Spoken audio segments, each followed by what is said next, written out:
I still remember the exact shade of his expensive tie. Burgundy with subtle gold accents, probably Italian silk. I remember how it shifted slightly as his shoulders shook with laughter. Not a polite chuckle or a dismissive smile, but actual laughter that seemed to fill his corner office with its mahogany furniture and floor-to-ceiling windows overlooking the financial district. 22 floors up, with the city spread out below us like a kingdom he ruled, and he was laughing at me. "A raise?" Richard Wellington repeated, wiping an imaginary tear from the corner of his eye. "After the Harrison presentation? Morgan, that's..." He paused, searching for the right word. "That's adorable. Adorable. Like I was a child asking for an extra cookie, not a financial advisor who had just landed a $14 million account that 3 senior partners had failed to secure, after months of trying. Like my request for compensation commensurate with my contributions was some kind of charming naivety, rather than a reasonable business discussion. I didn't slam my portfolio on his desk. I didn't raise my voice. I didn't let the heat rising in my cheeks show in my expression. Instead, I smiled, professional, composed, revealing nothing of the calculations already beginning to form in my mind. "I understand," I said simply, gathering my materials. "Thank you for your time." That laugh would cost him $40 million in client assets within 6 months, but neither of us knew that yet. Before we jump back in, tell us where you're tuning. Ian from, and if this story touches you, make sure you're subscribed, because tomorrow, I've saved something extra special for you. Beacon Wealth Management occupied the top 3 floors of a gleaming downtown tower. Its reception area designed to impress with sweeping city views, original artwork, and furniture that whispered old money even though the firm itself was barely 15 years old. I had spent the last 4 years of my life building my client portfolio there, starting as a junior advisor with 0 connections and working my way up to managing over $85 million in assets. My path to Beacon hadn't been conventional. While most of my colleagues had emerged from prestigious business schools with family connections and inherited client lists, I had put myself through State University working evenings at my aunt's restaurant, earned my MBA through night classes while working at a retail bank, and built my book of business through relentless networking and a genuine talent for understanding both markets and people. That morning, the morning of the laugh, had begun with such promise. The quarterly performance reviews had been distributed the previous day, and mine showed client portfolio growth averaging 4% compared to the firm-wide average of 7%. My client retention rate stood at 100%, and I had brought in 4 new, high-value accounts in the past quarter alone, including the Harrison family trust that Richard had specifically mentioned. The Harrison acquisition had been particularly satisfying. 3 senior partners had courted Frederick Harrison for months, each presenting elaborate proposals that emphasized Beacon's prestige and their own impressive credentials. I had taken a different approach when the assignment unexpectedly landed on my desk after the others had failed.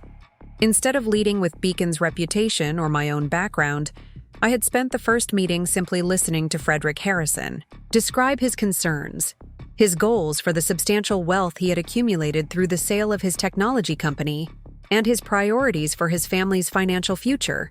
My eventual proposal addressed his specific needs rather than showcasing Beacon's standard high net worth package, and included detailed projections for various economic scenarios that the senior advisors had considered unnecessary overwork. When Frederick signed the paperwork bringing his $14 million portfolio to Beacon under my management, Richard had been effusively congratulatory. "This is exactly the kind of innovative thinking we need," he had told me, clapping me on the shoulder. During the announcement at the weekly staff meeting, Morgan has demonstrated the value of truly listening to client needs rather than assuming a one-size-fits-all approach. His praise had given me the confidence to request the meeting about adjusting my compensation structure after 4 years of consistently exceeding performance metrics, bringing in significant new business, and developing a distinctive client service approach that was beginning to influence the firm's broader strategy.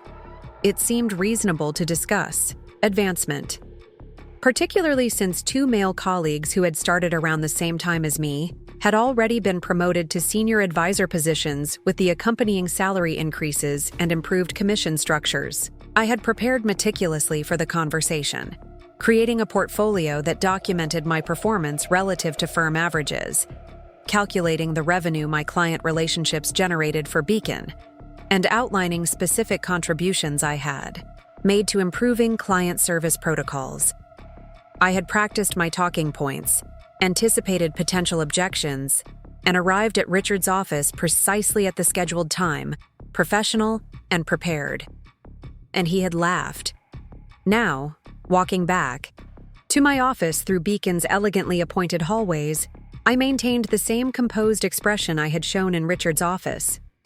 Colleagues nodded as I passed, unaware of what had just transpired, and I returned their greetings with practiced pleasantness that revealed nothing of the calculations already taking shape in my mind.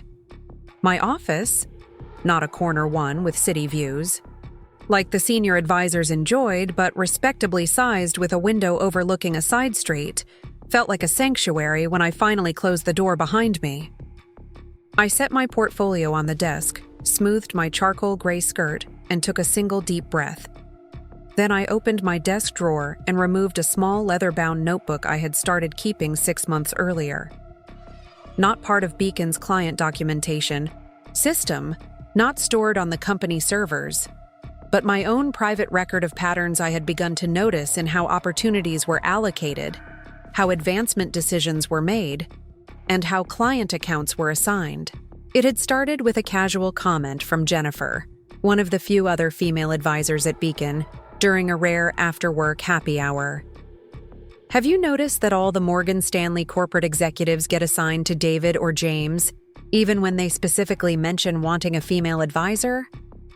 She had asked, keeping her voice low despite the noisy bar. I've had 3 tell me directly they'd prefer working with a woman, but somehow their accounts always end up with one of the guys. I hadn't noticed specifically, but her observation prompted me to pay more attention to account assignments over the following weeks. The pattern emerged with unmistakable clarity.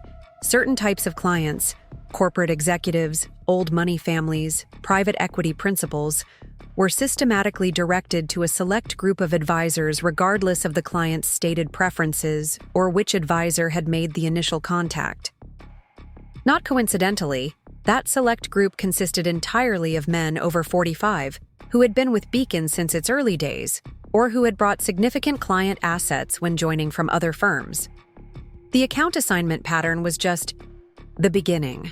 As I began documenting more systematically, I noticed similar patterns in how special investment opportunities were allocated among client portfolios, how junior advisors were selected for advancement, and how resources like research support and administrative assistance were distributed. None of these patterns were codified in Beacon's official policies. On paper, everything was merit-based and equitable. Account assignments were supposedly made based on client needs and advisor expertise. Investment opportunities were allocated according to client suitability and investment objectives. Advancement decisions reflected performance metrics and client satisfaction. In practice, what I documented in my private notebook told a different story. I hadn't initially planned to use this information for any specific purpose. Documentation was simply a professional habit, a way of understanding systems and verifying whether perceived patterns reflected reality or merely confirmation bias. But as the evidence accumulated, it became increasingly clear that Beacon maintained 2 parallel structures: the official, equitable system described in their policies, and the actual system that distributed opportunities based on factors unrelated to performance or merit. Richard's laugh had confirmed what my documentation had already suggested. Despite my demonstrably superior performance metrics, despite bringing in business that others couldn't secure, despite client satisfaction scores that led the firm, I wasn't viewed as senior advisor material. Not because of my work, but because of factors entirely unrelated to performance. My phone buzzed with a text from Jennifer. "How did the meeting go? Celebration drinks later?" I didn't respond immediately. Instead, I opened my computer and navigated to a secure email account I had set up several months earlier. Not for any specific purpose at the time, but out of a general caution about keeping certain communications separate from Beacon's systems. Preparing and narrating this story took us a lot of time, so if you are enjoying it, subscribe to our channel. It means a lot to us. Now back to the story. I composed a brief message to a contact I had made at an industry conference last quarter, a woman named Elise Sanderson, who had recently launched a boutique wealth management firm with the explicitly stated commitment to meritocratic advancement and transparent opportunity allocation. Elise, I've been considering your invitation to continue our conversation about your firm's approach to client service and advisor advancement. Are you available for coffee next week? Morgan. While waiting for a response, I methodically updated my notebook with the details of my conversation with Richard, recording his exact phrasing and reaction with the same careful documentation I had applied to all my observations. The record wasn't emotionally tinged or exaggerated, just a precise account of what had been said and how it had been delivered. The pattern was becoming unmistakable. 3 weeks earlier, David Chen had received a substantial raise and promotion to senior advisor, despite managing fewer assets than I did and having lower client retention rates. When I had congratulated him and casually asked what factors had contributed to the decision, he had mentioned some big accounts in the pipeline that Richard had personally assigned to him. 2 months before that, James Wilson had been given responsibility for the lucrative Stedman family account after the previous advisor retired, bypassing both Jennifer and me despite our stronger performance metrics and the fact that Margaret Stedman had specifically requested a female advisor after her husband's death left her in charge of their substantial portfolio. My secure email pinged with Elise's response. "Morgan, I'd be delighted to continue our conversation. How about Tuesday at 10 a.m. at Vela Coffee on 7th? It's quiet enough for a substantive discussion. Looking forward to it. Elise." I confirmed the appointment, then finally responded to Jennifer's text. Meeting went as expected. Rain check on drinks. Need to prepare for the Peterson portfolio review tomorrow. Jennifer's reply came immediately. "That good, huh? Let me guess. He said something about paying your dues or gaining more experience despite your numbers being better than half the senior teams?" I smiled despite myself. Jennifer's insight was precisely why we had developed a cautious friendship in Beacon's politically complex environment. "Something like that," I texted back. "More tomorrow." A knock at my door interrupted my thoughts. I closed the notebook and slipped it into my desk drawer before calling. "Come in." Claire Peterson, my assistant, who also supported 2 other advisors, poked her head in. "The quarterly investment committee report just came through. Thought you'd want to see it right away since you have the McKenzie review tomorrow morning." "Thanks, Claire. Could you print a copy for my review?" "Already on your desk," she said with a smile, gesturing to the folder she had placed there, while I was in Richard's office. "And the McKenzie portfolio analysis you requested is complete. Added some additional stress testing scenarios like you asked. Results were interesting." I glanced at the folder. Did the alternative energy allocation impact the overall risk profile? Less than expected, actually. Even under the most pessimistic regulatory scenario, the portfolio maintained stability while improving projected returns by 1–2% annually. Claire's efficiency and analytical skills were part of what made my client presentations so thorough, though she rarely received formal recognition for her contributions. "Excellent work. I'll review everything this afternoon and have any adjustments to you by end of day." As Claire turned to leave, I added, "Would you mind blocking my calendar tomorrow afternoon? I need to do some strategic planning without interruptions." She gave me a knowing look. "Absolutely. I'll make sure you're not disturbed." Claire had been at Beacon long enough to recognize the signs of post-meeting recalibration, having seen numerous advisors retreat into strategic planning mode after significant interactions with senior management. After she left, I turned to the investment committee report, professionally compartmentalizing my personal situation to focus on client needs. The Mackenzie family had entrusted me with $18 million, their entire portfolio after selling a third-generation manufacturing business. Their quarterly review needed to be flawless, regardless of what was unfolding with my own professional circumstances. I spent the next 3 hours analyzing the report, identifying opportunities and potential concerns for each of my major client relationships, and preparing customized recommendations that went far beyond Beacon's standardized approaches. This attention to detail and personalization had built my reputation among clients, even if it wasn't fully recognized by the firm's leadership. By late afternoon, I had completed my client preparation work and returned to more personal considerations. I opened a password-protected document on my personal laptop, which I kept separate from Beacon's systems, and updated my professional options assessment, a strategic evaluation of potential paths forward that I had begun developing months earlier, not with any immediate plans to leave Beacon, but as a prudent mapping of alternatives. The document now contained 4 clearly defined options. First, remain at Beacon and continue building my client base despite the advancement limitations, focusing on personal professional growth while accepting the systemic constraints. Second, pursue internal advocacy for policy changes to address the patterns I had documented, potentially partnering with other advisors like Jennifer to push for more transparent allocation and advancement practices. Third, explore opportunities at larger established firms with more formalized equity policies and clearer advancement paths, leveraging my performance metrics and client relationships to secure an improved position. Fourth, consider smaller boutique firms like Elise's that explicitly emphasized merit-based advancement and transparent opportunity allocation, where my approach to client service might be more valued and my career trajectory less constrained by unofficial systems.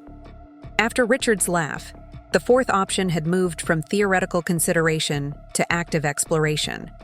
My upcoming coffee with Elise would provide an opportunity to assess whether her firm's stated values aligned with actual practices, and whether such an environment might offer a more suitable context for my professional development.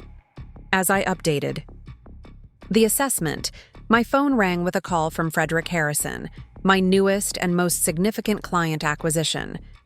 "Morgan," his distinctive voice came through clearly when I answered. "Just checking in before our implementation meeting next week. Been reviewing your proposals again and had a few additional questions about the alternative investment allocations." "Of course, Mr. Harrison. I'm happy to discuss those now if you have time." "Frederick, please," he corrected amiably. "And yes, now works. Specifically, I'm curious about how you determine which clients get access to limited capacity opportunities like the Meridian Fund you mentioned. Your materials suggested it's been significantly outperforming market indices, but has limited availability." The question touched directly on one of the patterns I had documented in my notebook, how special investment opportunities were allocated among Beacon clients. The official policy stated that allocations were based on suitability, investment, objectives, and risk tolerance. My documentation had revealed a different pattern: preferential access for clients managed by senior advisors regardless of suitability factors. "According to firm policy," I began carefully, "allocations are determined based on client investment objectives, suitability requirements, and portfolio diversification needs. Each advisor submits qualified clients for consideration when limited capacity opportunities become available." "And in practice?"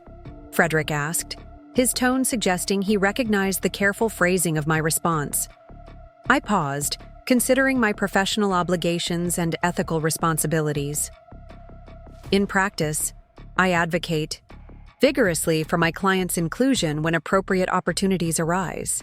I've secured Meridian Fund allocations for 3 clients with profiles similar to yours in previous tranches. But not guaranteed access," he noted, reading between the lines. Few things in wealth management are guaranteed, I replied diplomatically.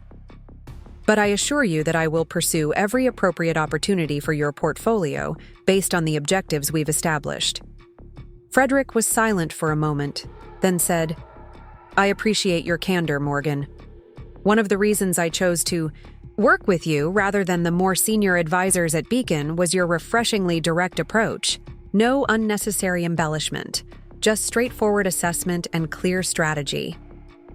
I believe transparency serves clients best, I said simply. Indeed it does, which is why I've recommended you to my sister-in-law. Patricia recently sold her medical practice and is looking for wealth management services. I've suggested she consider Beacon, specifically working with you. This was significant, precisely the kind of organic referral that built substantial client relationships and demonstrated the value of my client-centered approach. I'd be happy to meet with her whenever convenient. Excellent. Her office will contact yours to arrange it. Frederick paused, then added, One more thing. I ran into Richard Wellington at the Economic Club lunch yesterday. He seemed quite pleased about acquiring my account, mentioned something about his team delivering exceptional service. Interesting, since I've only ever worked directly with you. The implication was clear. Richard was taking credit for my client acquisition. In external professional settings, despite having had minimal involvement in the process, senior leadership maintains oversight of all client relationships, I explained diplomatically. Though the day-to-day management and development for your portfolio is my direct responsibility. Frederick responded non-committally. Well, I made it clear to him that my relationship is specifically with you, not with an abstract team, just so there's no confusion going forward.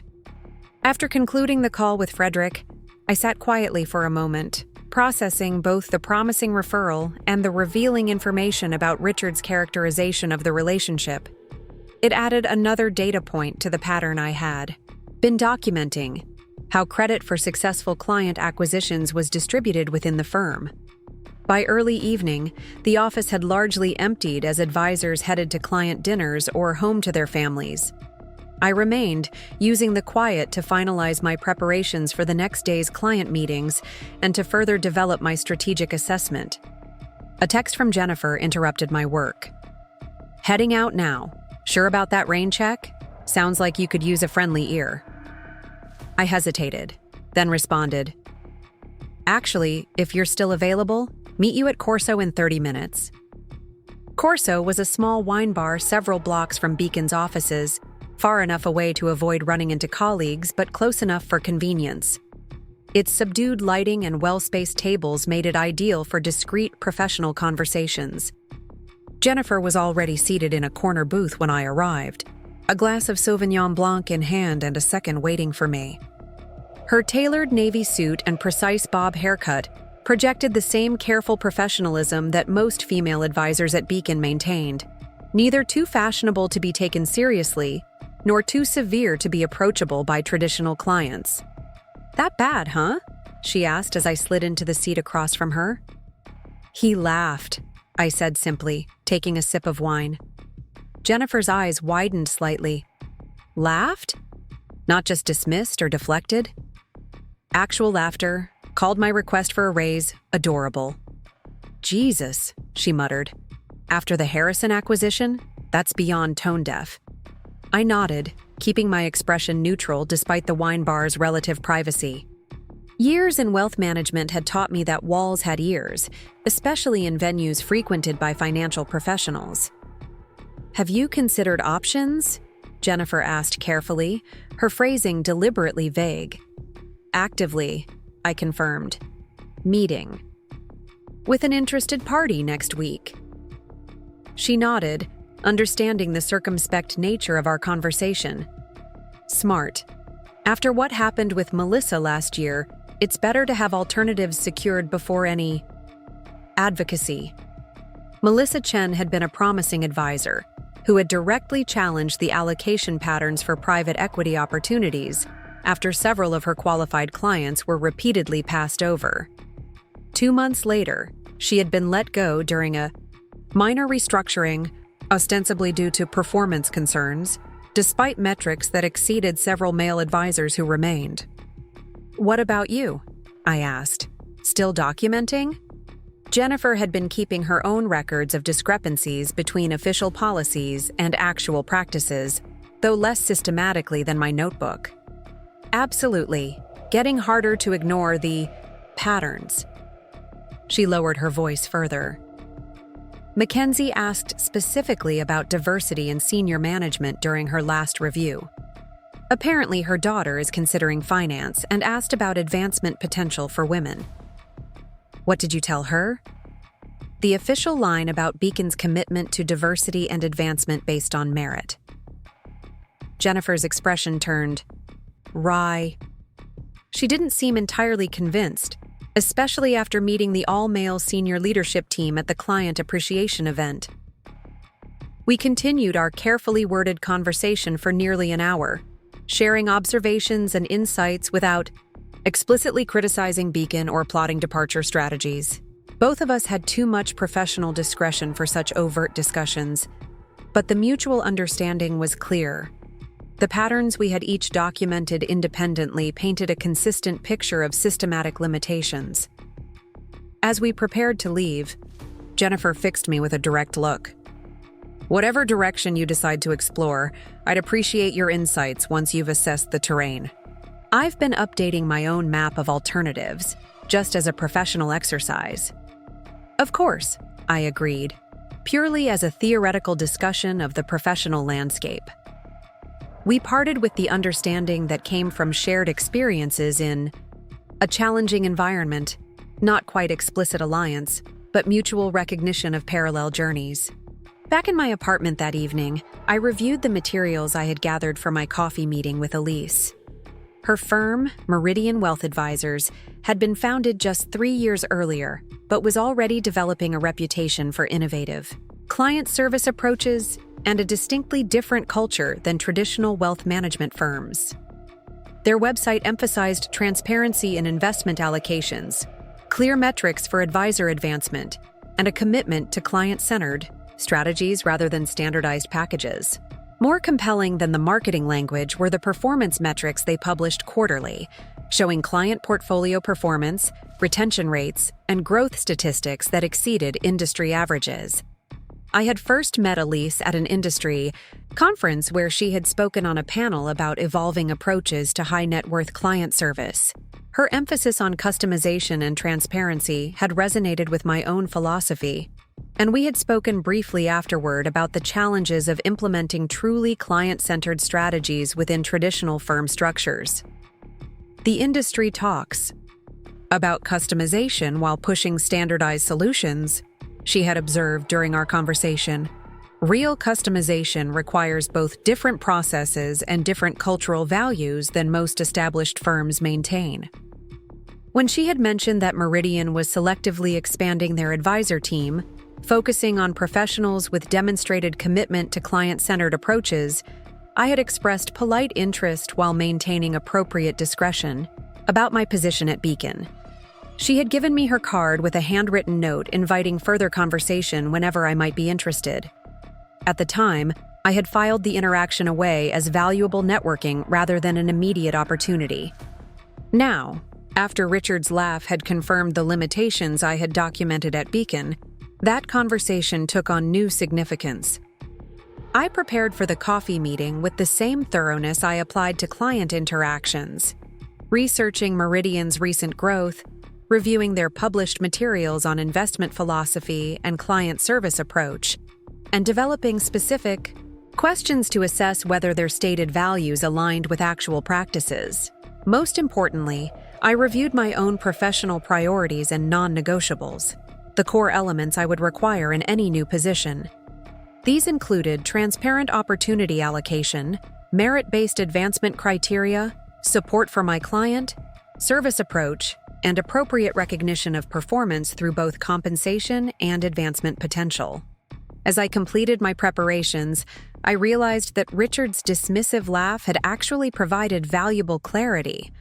What might otherwise have been a gradual recognition of misalignment had been crystallized in a single moment of undeniable confirmation. The path forward wasn't yet fully determined, but the need to find a more aligned environment had become unmistakable.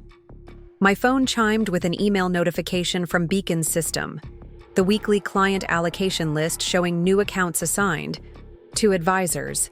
I opened it out of professional habit, scanning for patterns consistent with what I had been documenting. Sure enough, Patricia Harrison, Frederick's sister-in-law, whom he had specifically referred to me, had been assigned to David Chen, despite Frederick's explicit recommendation. The justification field simply stated, Senior Management Allocation. Decision. I took a screenshot and saved it to my documentation file, then sent a professionally worded email to Richard's assistant requesting clarification on the assignment given the specific client referral to me. The response would likely be a variation of previous explanations, something about balanced distribution of new clients or alignment with specialized expertise. But the documentation of both the pattern and my professional response would be valuable regardless. As I prepared for bed, I felt an unexpected sense of lightness despite the challenging situation. Richard's laugh and the subsequent client reassignment had removed any remaining doubt about the accuracy of the patterns I had documented. The path forward would require careful navigation and strategic patience, but at least I now had absolute clarity about the need to create that path. I set my alarm early, planning to arrive at the office before most colleagues to review the Mackenzie portfolio once more before their scheduled meeting. Whatever strategic shifts might lie ahead in my professional journey, my commitment to client service remained unwavering. The Mackenzies had entrusted me with their financial future, and they deserved my absolute best work regardless of Beacon's internal dynamics. Tomorrow would bring client meetings, portfolio reviews, and the usual wealth management responsibilities. Next week would bring coffee with Elise and potential exploration of a more aligned professional environment. And in the months ahead would come strategic decisions based on careful assessment rather than emotional reaction to Richard's dismissive laugh.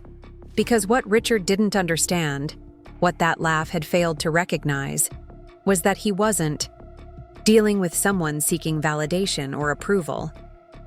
He was dealing with a professional who had methodically documented systemic patterns, developed strategic alternatives, and maintained impeccable standards throughout challenging circumstances. His laugh hadn't diminished me. It had simply confirmed that the value I created deserved recognition in an environment that actually practiced the meritocratic principles it proclaimed. Recognition that would ultimately come with a $40 million price tag he couldn't yet imagine. I hadn't just stumbled upon the pattern at Riverside Financial Group by accident.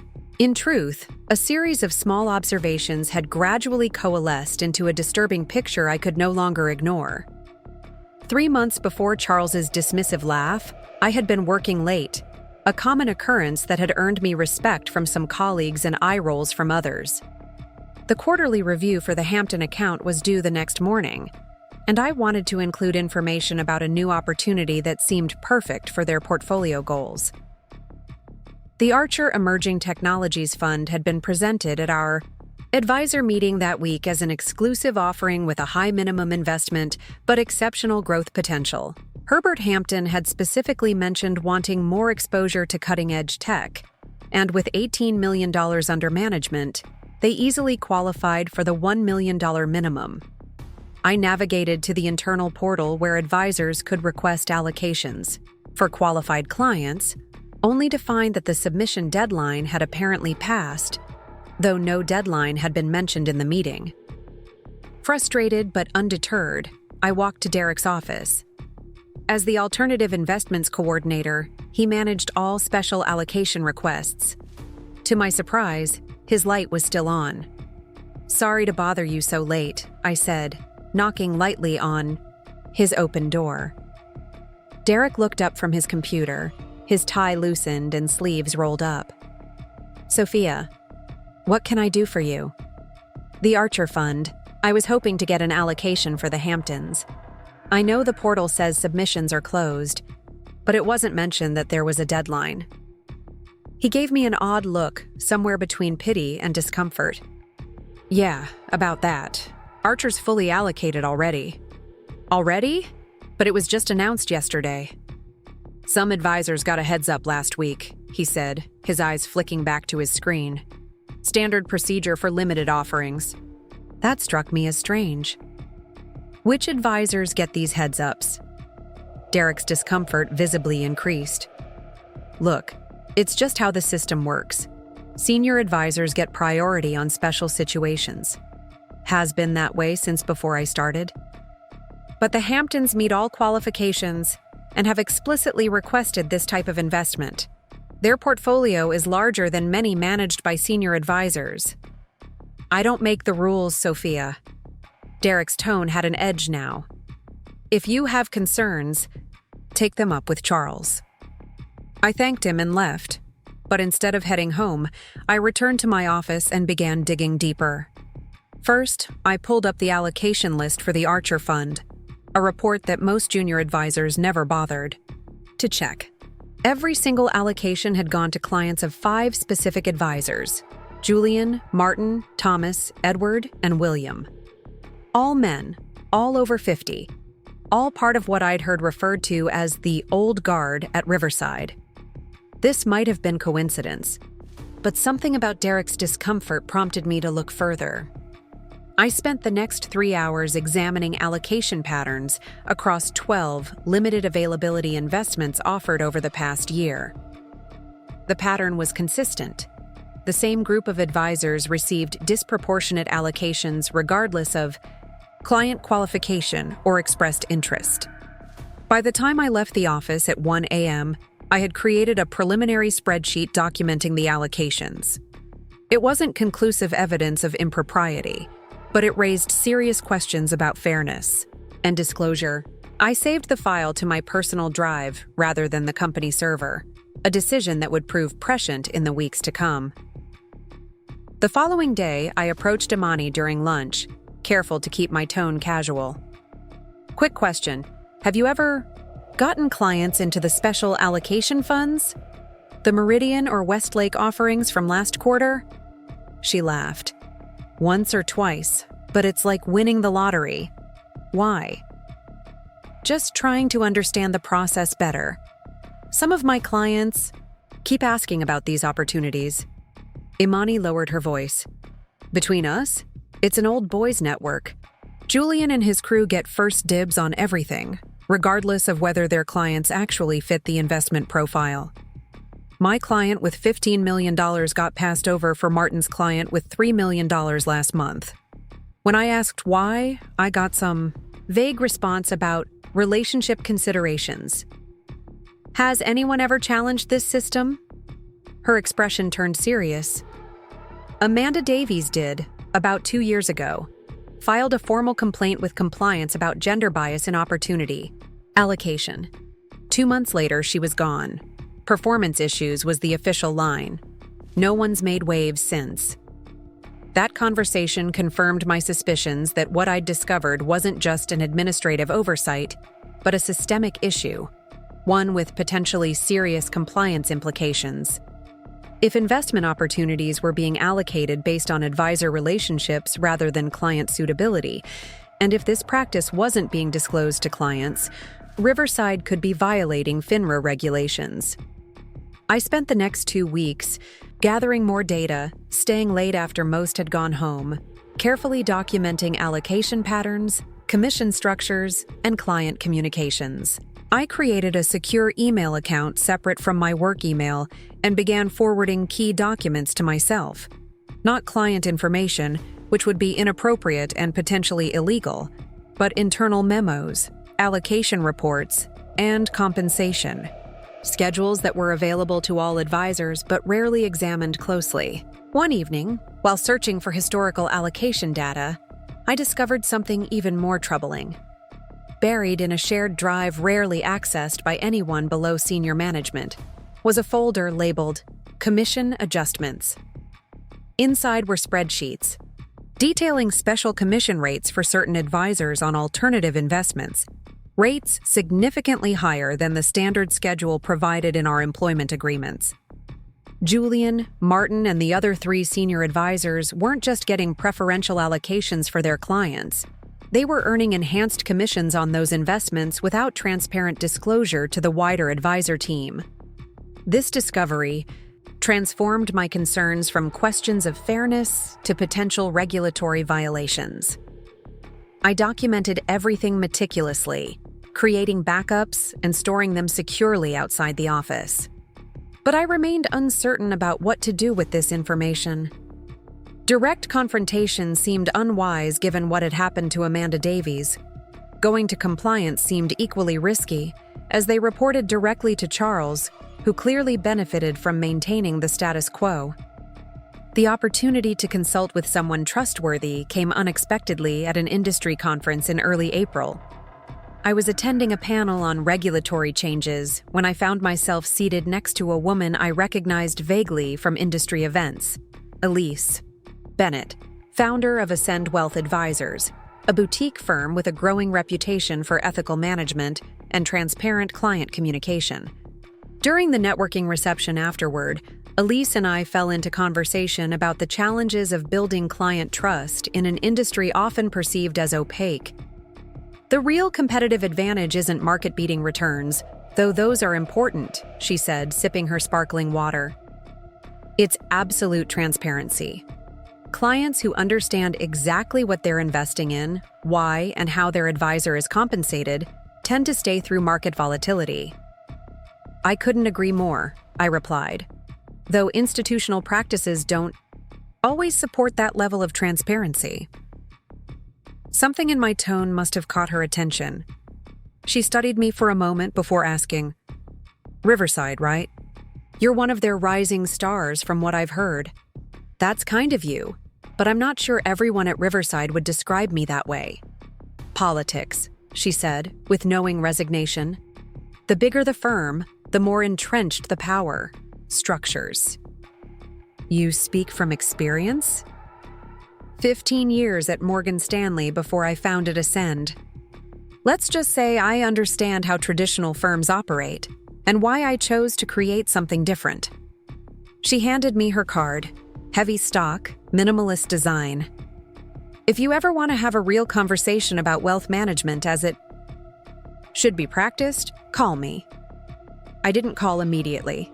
Despite my growing concerns, I still hoped to change things from within, to advance at Riverside based on merit and performance. The annual client gala was approaching, and rumor had it that several advisors would be recognized for exceptional work. With my client retention rate and performance metrics, I had reason to believe I might be among them. When Charles announced my name and handed me that Crystal Award, praising my performance publicly, I briefly believed that merit might actually triumph over politics at Riverside. His comment about discussing my future seemed to confirm that my path forward was clearing. 3 days later, in that meeting where he laughed at my request for appropriate compensation while redistributing my hard-earned clients, I finally accepted the truth. The system wasn't broken. It was designed to function exactly as it was functioning, protecting the interests of those already in power. That evening, I called Elise Bennett. Our first meeting was discreet, coffee at a small cafe, far from the financial district where we were unlikely to encounter Riverside colleagues or clients. I didn't share my specific concerns immediately, instead asking broad questions about Ascend's philosophy, client approach, and advisor compensation structure. Elise was refreshingly direct. "We operate on a true meritocracy. Commission structures are transparent and consistent across all advisors. Investment opportunities are allocated based on client suitability alone, not who manages the relationship. And we've implemented strict controls against gender bias in advancement and compensation." "That sounds ideal," I said cautiously, "but challenging to implement in practice." "It requires vigilance," she acknowledged, "and sometimes walking away from revenue when a potential client expects special treatment. But we've found that ethical clarity actually attracts more clients than it repels." We spoke for nearly 2 hours, covering everything from portfolio construction to client communication strategies. Throughout, Elise demonstrated both technical expertise and a genuine commitment to ethical practice, a combination I'd found increasingly rare at Riverside. As we prepared to leave, she fixed me with a direct look. "Sophia, I appreciate the general nature of our conversation today, but I suspect you didn't reach out merely for philosophical discussion. If there are specific concerns about your current situation you'd like to discuss, my door is open, with complete confidentiality, of course." I hesitated only briefly. There may be, but I'd need to be certain of that confidentiality. "Consider this," she said. "I've built Ascend's reputation on ethical transparency. Breaking a confidence would undermine everything I've worked for. Your trust would be sacred, whether or not our discussions ever lead anywhere professional."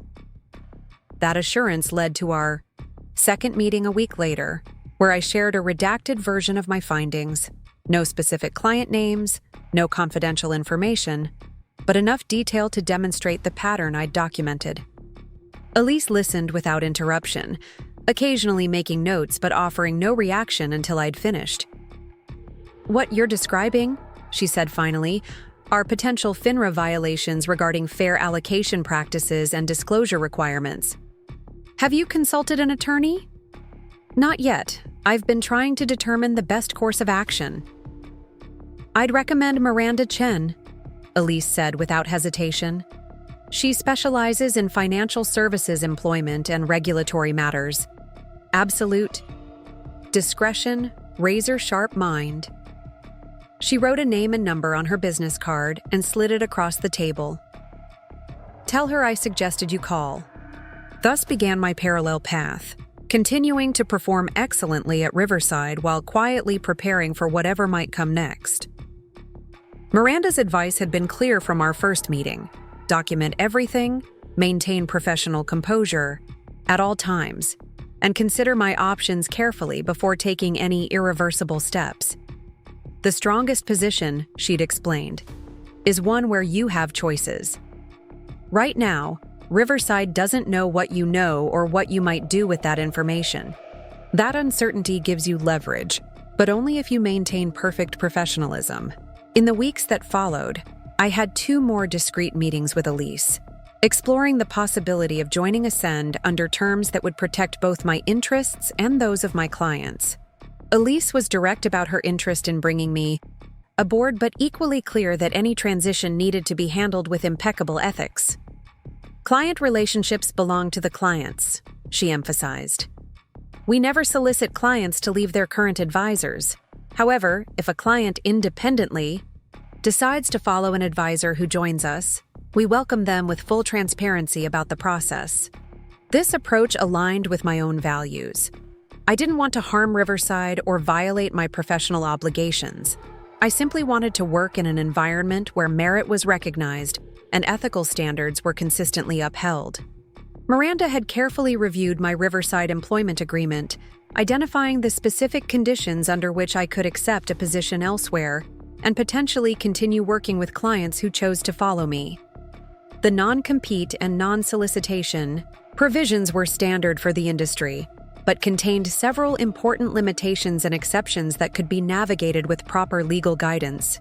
By the time Charles called me into his office to inform me that my top clients were being reassigned, by the time he laughed at my suggestion that such a demotion should at least come with increased base compensation, I had already laid the groundwork for my next steps.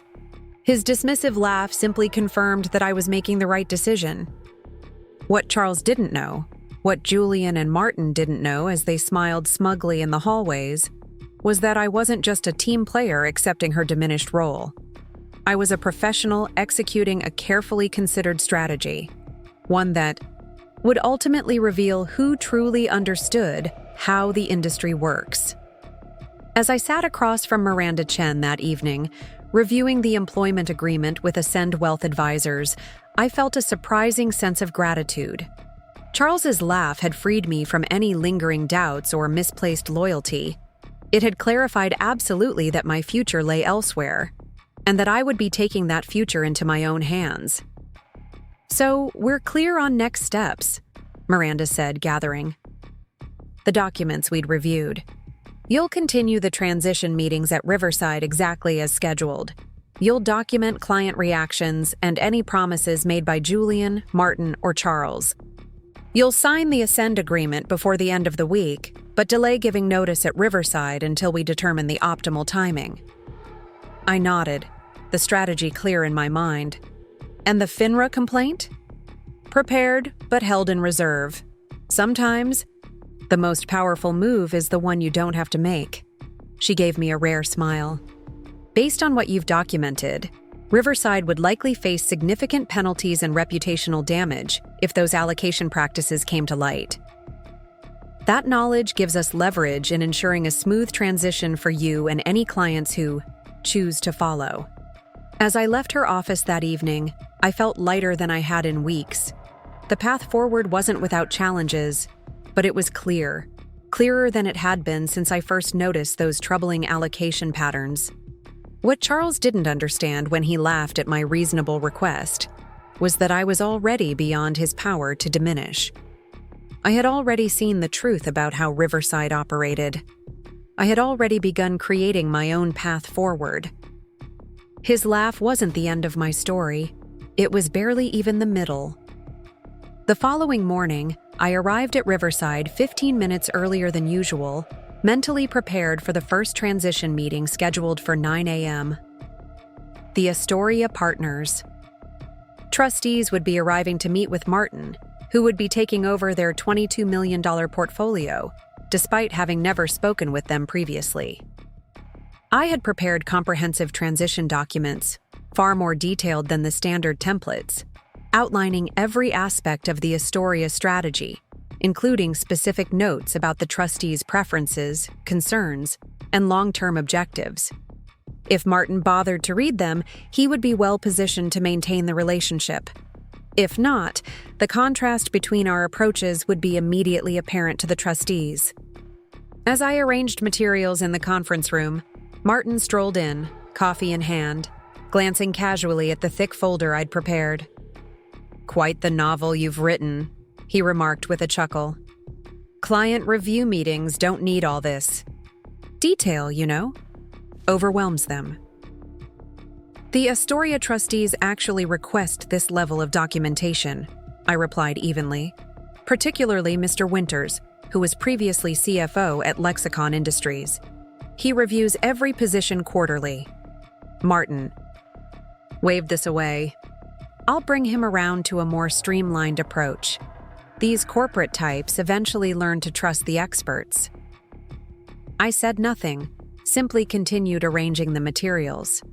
Mr. Winters had specifically chosen Riverside because of my reputation for detailed analysis and transparency. I doubted he would appreciate being brought around to a less informative approach.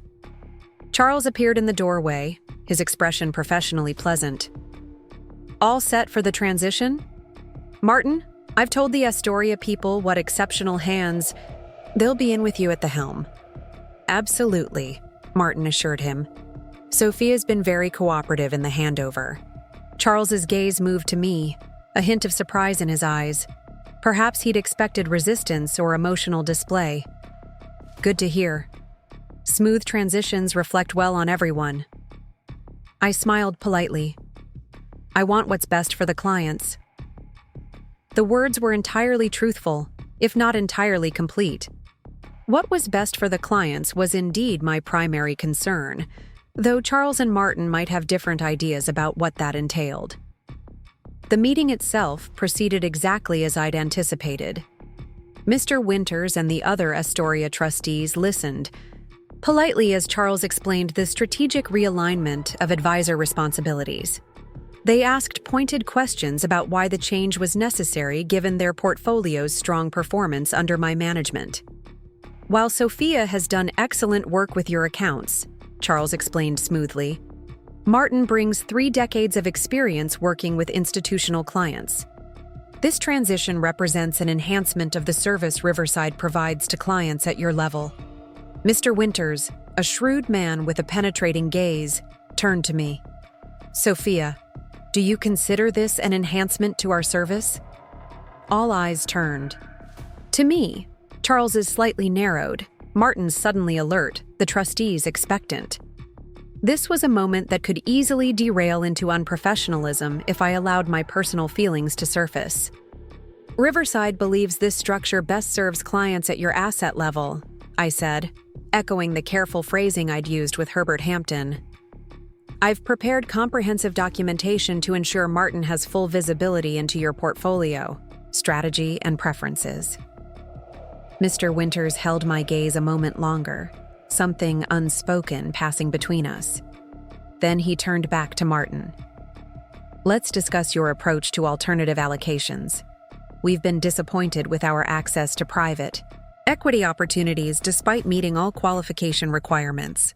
I suppressed a smile as Martin launched into a generic explanation about limited availability and market timing. Mr. Winters, with his background in corporate finance, would immediately recognize the non-answer for what it was. As the meeting concluded, Mr. Winters lingered, allowing the other trustees to exit ahead of him. When Charles and Martin stepped out to continue the conversation in the hallway, he turned to me. "This transition wasn't your idea," he said. "It wasn't a question." "Riverside is implementing a new client management structure," I replied, maintaining my professional demeanor. "I see." He handed me his business card, unnecessarily, as I had all his contact information. But on the back, he had written in small, neat handwriting, "Personal cell. Call if your situation changes." I accepted it with a nod, tucking it into my portfolio without comment. Throughout the day, similar scenes played out with different clients. The Wilsons were visibly upset, barely disguising their displeasure, as Julian explained how he would be managing their portfolio moving forward. The Blackstone Foundation representatives were coolly professional, but asked numerous technical questions that Julian struggled to answer without referring to my notes. By late afternoon, Charles's initially satisfied expression had given way to something more uncertain. I overheard him in hushed conversation with Patricia. "Schedule a follow-up call with Astoria and the Wilsons. Julian needs to take them to dinner next week. Smooth things over." I continued my work with unruffled efficiency, providing whatever information was requested, answering client questions directly but without undermining Riverside's decisions. To all appearances, I was the consummate professional, facilitating a transition I hadn't chosen with grace and cooperation. What no one at Riverside knew was that each interaction was being carefully documented in my private notes. Every client question, every promise made by Julian and Martin, every reaction to the news. These notes would serve multiple purposes. In the weeks ahead, ensuring I could demonstrate my unwavering professionalism throughout the process, while also tracking which clients might be most inclined to follow me when the time came. That evening, after the last transition meeting of the day, I received a text from Elise. "Contract approved by our board. Ready when you are." In that moment, looking at my phone in the quiet of my office while the sounds of Riverside's daily operations continued around me, I felt a profound sense of validation. The path I'd discovered through careful observation and documentation was opening before me. The future I'd begun to envision beyond Charles's dismissive laugh was taking tangible form. I replied simply, "Meeting with Miranda tomorrow to review. We'll sign by Friday." Then I gathered my things, shut down my computer, and walked out of Riverside Financial Group with the same professional composure I'd maintained all day, revealing nothing of the plans taking shape, nothing of the knowledge I'd accumulated, nothing of the future I was carefully constructing beyond these glass walls. Charles had laughed when I asked for fair compensation. Soon enough, he would understand exactly what he had lost in that moment. Monday morning arrived with a crystalline clarity, both in the cloudless September sky outside and in my own mind. I dressed with particular care in a charcoal gray suit with subtle pinstripes, a cream silk blouse, and the pearl earrings my grandmother had given me when I graduated from business school. "For the moments that matter," she had said, "this would certainly qualify." My resignation letter sat in my briefcase, printed on heavy cream paper and sealed in an envelope. Miranda had meticulously crafted its language: professional, gracious, unimpeachable. No hint of grievance or recrimination, just a clear statement of my decision to pursue opportunities that better aligned with my professional goals, effective 2 weeks from the date. I arrived at Riverside Financial Group at precisely 7:45 a.m., 15 minutes earlier than usual, but late enough that Charles would already be in his office. He prided himself on being the first to arrive each morning, setting an example for what he called the hunger required for success. I wanted to catch him before he became absorbed in the day's meetings and calls. Patricia glanced up in mild surprise as I approached Charles's office. "Good morning, Sophia. Did you have an appointment I missed?" "No, but I was hoping to have a brief word with Charles before the day gets underway. Is he available?" She checked his calendar, then nodded. "He's free until his 8:30 call. I'll let him know you're here." After a brief exchange over the intercom, she gestured toward the door. "Go right in." Charles was reviewing documents at his desk, reading glasses perched on the end of his nose. He looked up as I entered, removing his glasses with practiced efficiency. "Sophia, what can I do for you this morning?" His tone was pleasant but slightly distracted. "I wanted to speak with you directly rather than scheduling something formal," I said, taking the seat across from him. "Out of respect for our working relationship." Something in my phrasing caught his attention. He set his glasses down carefully, giving me his full focus. "Of course. What's on your mind?" I removed the envelope from my briefcase and placed it on his desk. "I'm submitting my resignation, effective 2 weeks from today." A beat of silence followed as Charles processed my words. His expression shifted rapidly: surprise, confusion, calculation, and finally a practiced neutrality. "I see," he said, making no move to touch the envelope. "May I ask what prompted this decision? I thought we had addressed any concerns about the client redistributions."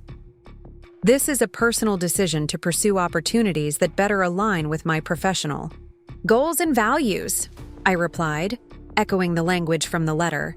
I wanted to provide adequate notice to ensure a smooth transition for my remaining clients. Charles leaned back slightly, studying me. "I assume you've accepted a position elsewhere?" "Yes. Though I'd prefer not to discuss specifics until I've properly concluded my responsibilities here." He nodded slowly. "Of course.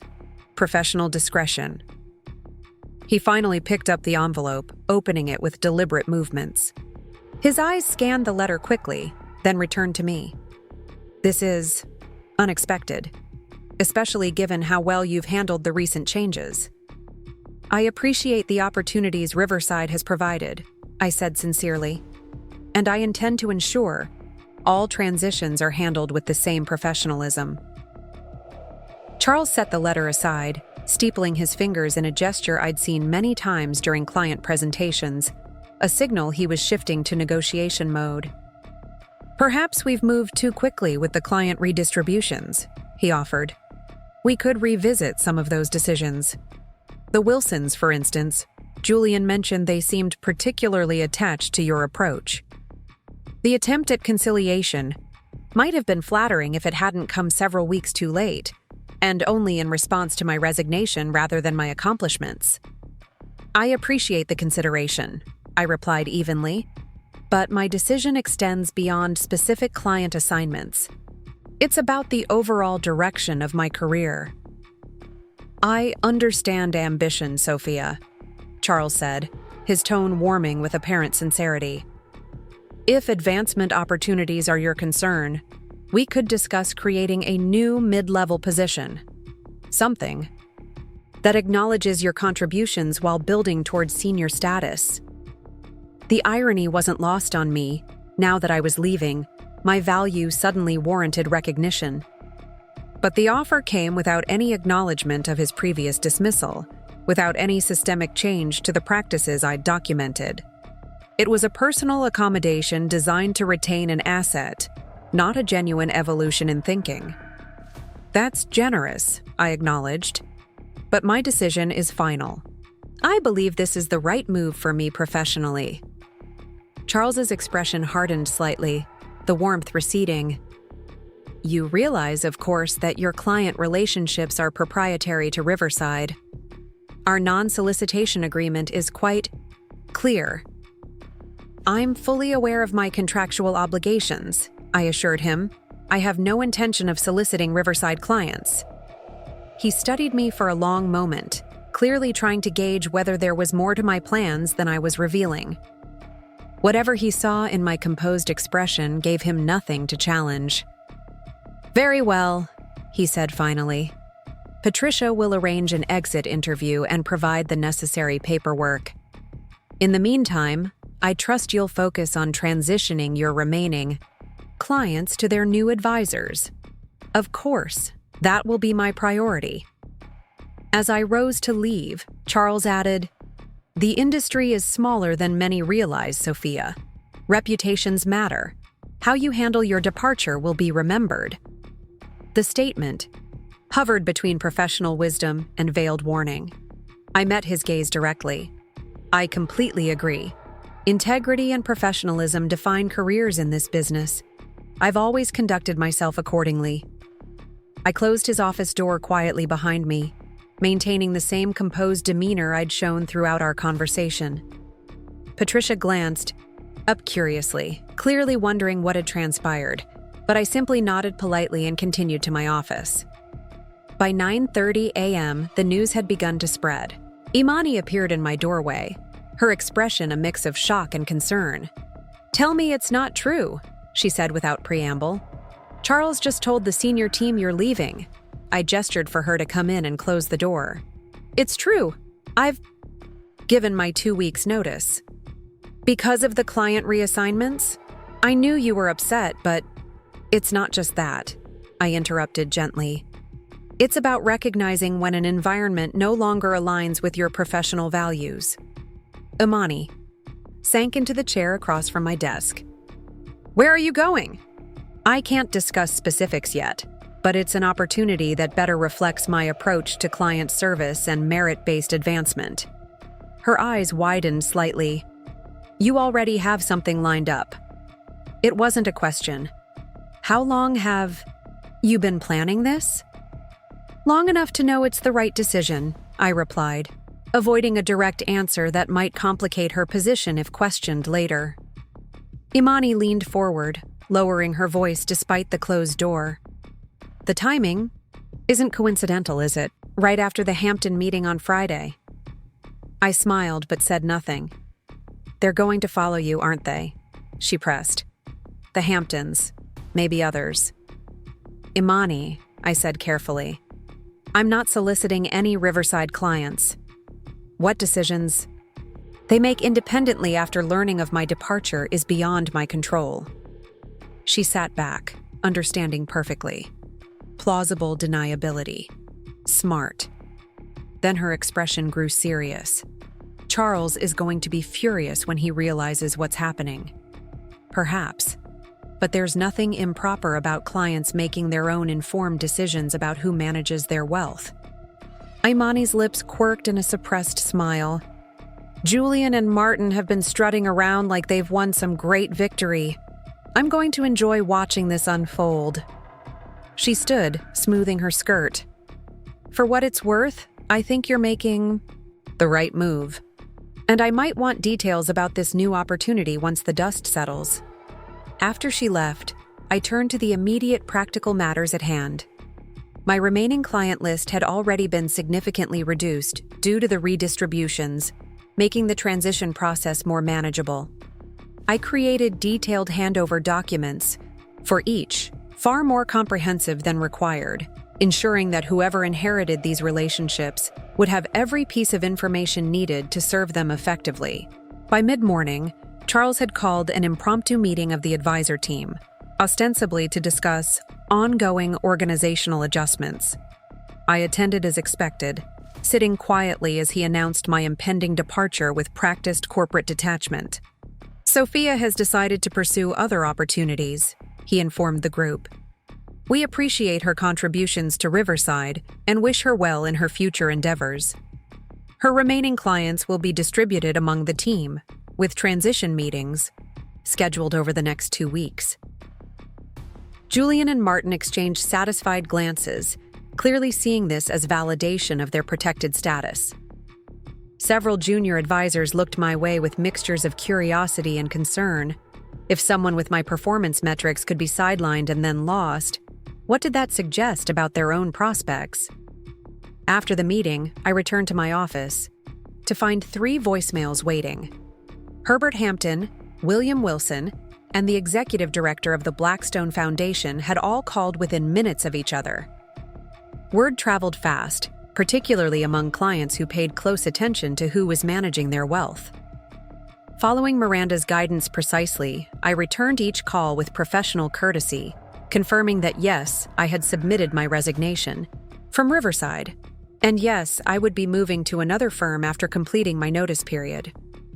When asked directly about my future plans, I provided only the factual information that I would be joining Ascend Wealth Advisors, and that I was committed to ensuring a smooth transition for all my Riverside clients during my remaining time there. Of course, we'll want to follow you, Herbert Hampton stated plainly when I called him back. Margaret and I have already discussed it. We'll need the appropriate transfer paperwork as soon as you're established at your new firm. I appreciate your confidence, I replied carefully, but I should emphasize that I'm not soliciting any transfers. Any decisions about your advisory relationships should be made based on what you believe best serves your financial interests. Herbert chuckled. Perfectly stated, Sophia. Don't worry. We understand the professional constraints. We'll initiate the appropriate inquiries once you're settled. Similar conversations followed with the Wilsons and the Blackstone Foundation, each expressly indicating their intention to reconsider their Riverside relationship upon learning of my departure. In each case, I maintained strict professional boundaries while providing factual information when directly asked. By late afternoon, the atmosphere at Riverside had shifted perceptibly. Charles remained sequestered in his office with Patricia fielding calls and visitors. Julian and Martin were suddenly busy scheduling relationship reinforcement meetings with clients they had just inherited from me. Junior advisors huddled in whispered conversations that quieted when anyone from management walked past. Patricia appeared at my door at 4:45 p.m., her expression carefully neutral. Charles would like to see you before you leave today. I followed her back to his office, maintaining the same composed demeanor I'd shown that morning. Charles was standing by the window rather than seated at his desk, gazing out at the city skyline with his hands clasped behind his back. Close the door, please, he said without turning. I did so, then waited silently. Charles continued his contemplation for several moments before finally turning to face me. Herbert Hampton called me this afternoon, he said, his tone deliberately casual. Interesting conversation. He wanted to inform me personally that they've decided to reconsider their relationship with Riverside. I remained silent, neither confirming nor denying any knowledge of this development.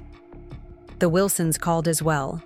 Charles continued, and I've just gotten off the phone with Edward Blackstone. 3 of your former clients all expressing the same sudden uncertainty about remaining with our firm. His eyes fixed on mine. Quite a coincidence. Clients often reevaluate their advisory relationships when there are changes, I observed neutrally. It's a natural response. Indeed. And did you perhaps encourage this natural response during your calls with them today? I've been meticulously professional in all my client communications, I replied evenly. I've confirmed my resignation when asked directly, but I've made no attempt to solicit any transfers. Charles moved to his desk, picking up a document I recognized as my employment agreement. Our non-solicitation clause is quite explicit, Sophia. Any attempt to encourage clients to leave Riverside could result in significant legal consequences.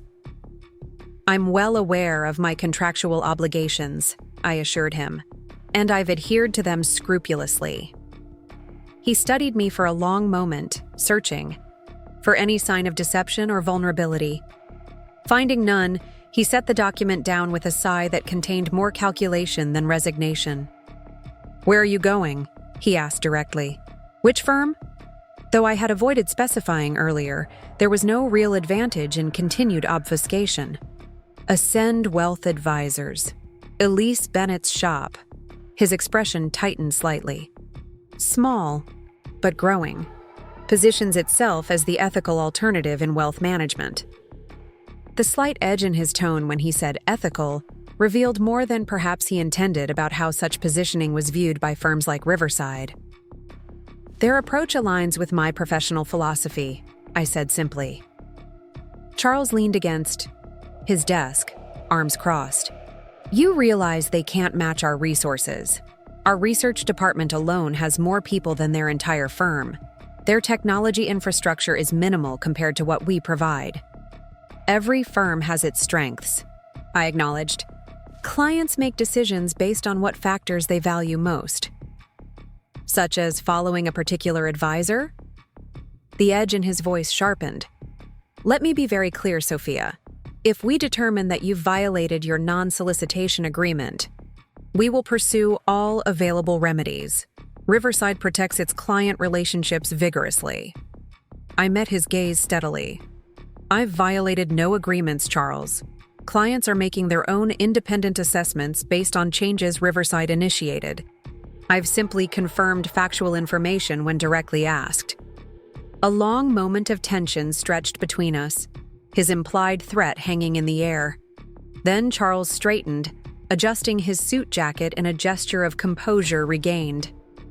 "Your exit interview is scheduled for next Friday at 3 p.m., he said, officially ending our conversation.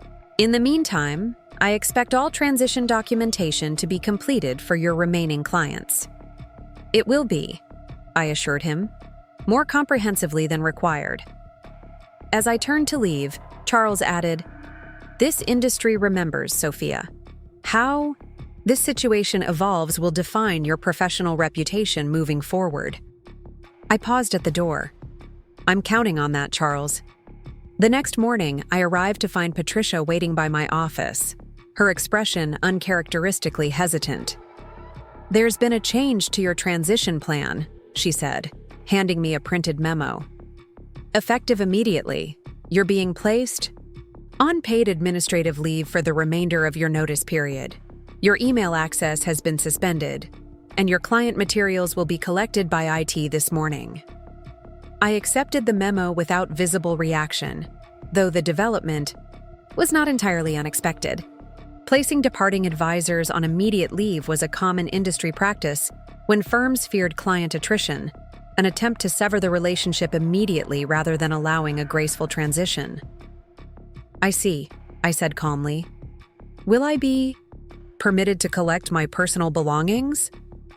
"Yes, under supervision. Martin will be handling your remaining client transitions." The irony wasn't lost on me. The same Martin who had been so smugly confident about taking over my largest clients was now scrambling to salvage relationships already showing signs of deterioration. "I've prepared comprehensive transition documents for each client," I told Patricia, indicating a stack of folders on my desk. "Far more detailed than the standard templates. Everything Martin needs should be there." She nodded, a flicker of something, respect perhaps, crossing her features. "I'll make sure he receives them." An IT specialist arrived moments later to supervise as I collected my few personal items, a small plant, framed credentials, a spare pair of shoes I kept under my desk. My computer access had already been revoked, my nameplate removed from my door with remarkable efficiency. The message was clear. I was already being erased from Riverside Financial Group. As I prepared to leave, Imani appeared in the doorway, visibly upset at the sudden development. "This is completely unprofessional," she whispered furiously. "After 5 years of exemplary service." "It's standard practice," I replied calmly. "They're worried about client retention." "They should be," she muttered. "The Hamptons already called this morning asking for your contact information."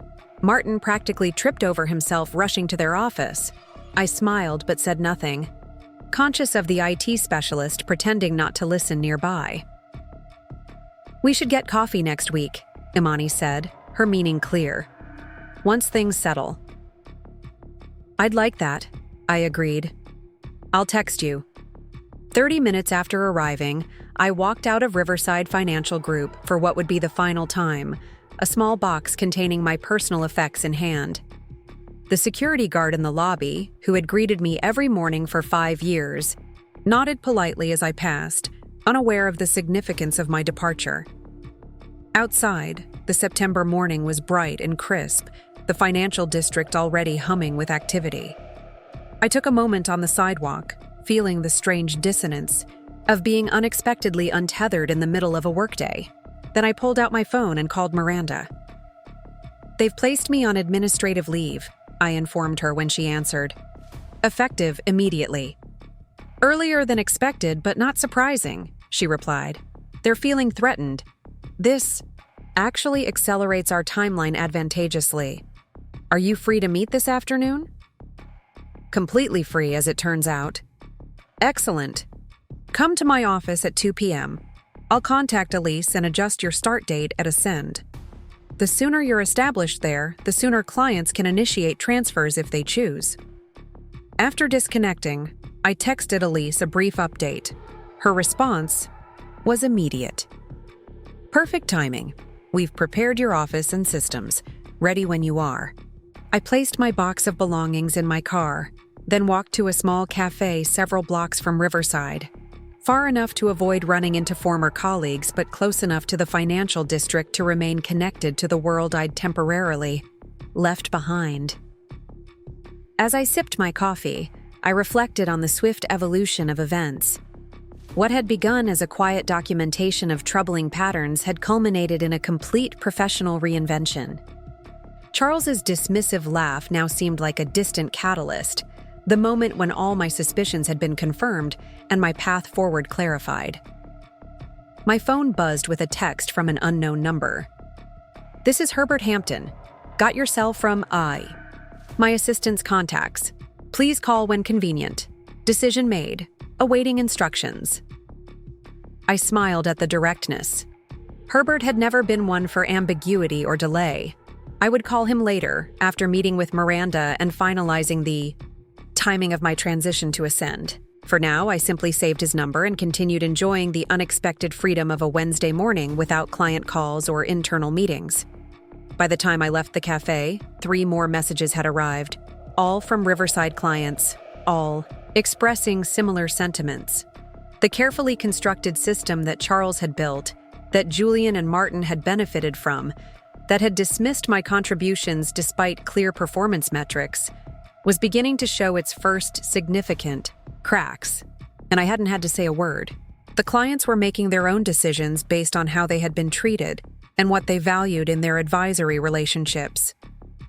All I had done was remove myself from an environment that didn't recognize my worth, and in doing so, revealed that worth more clearly than any performance metric could have.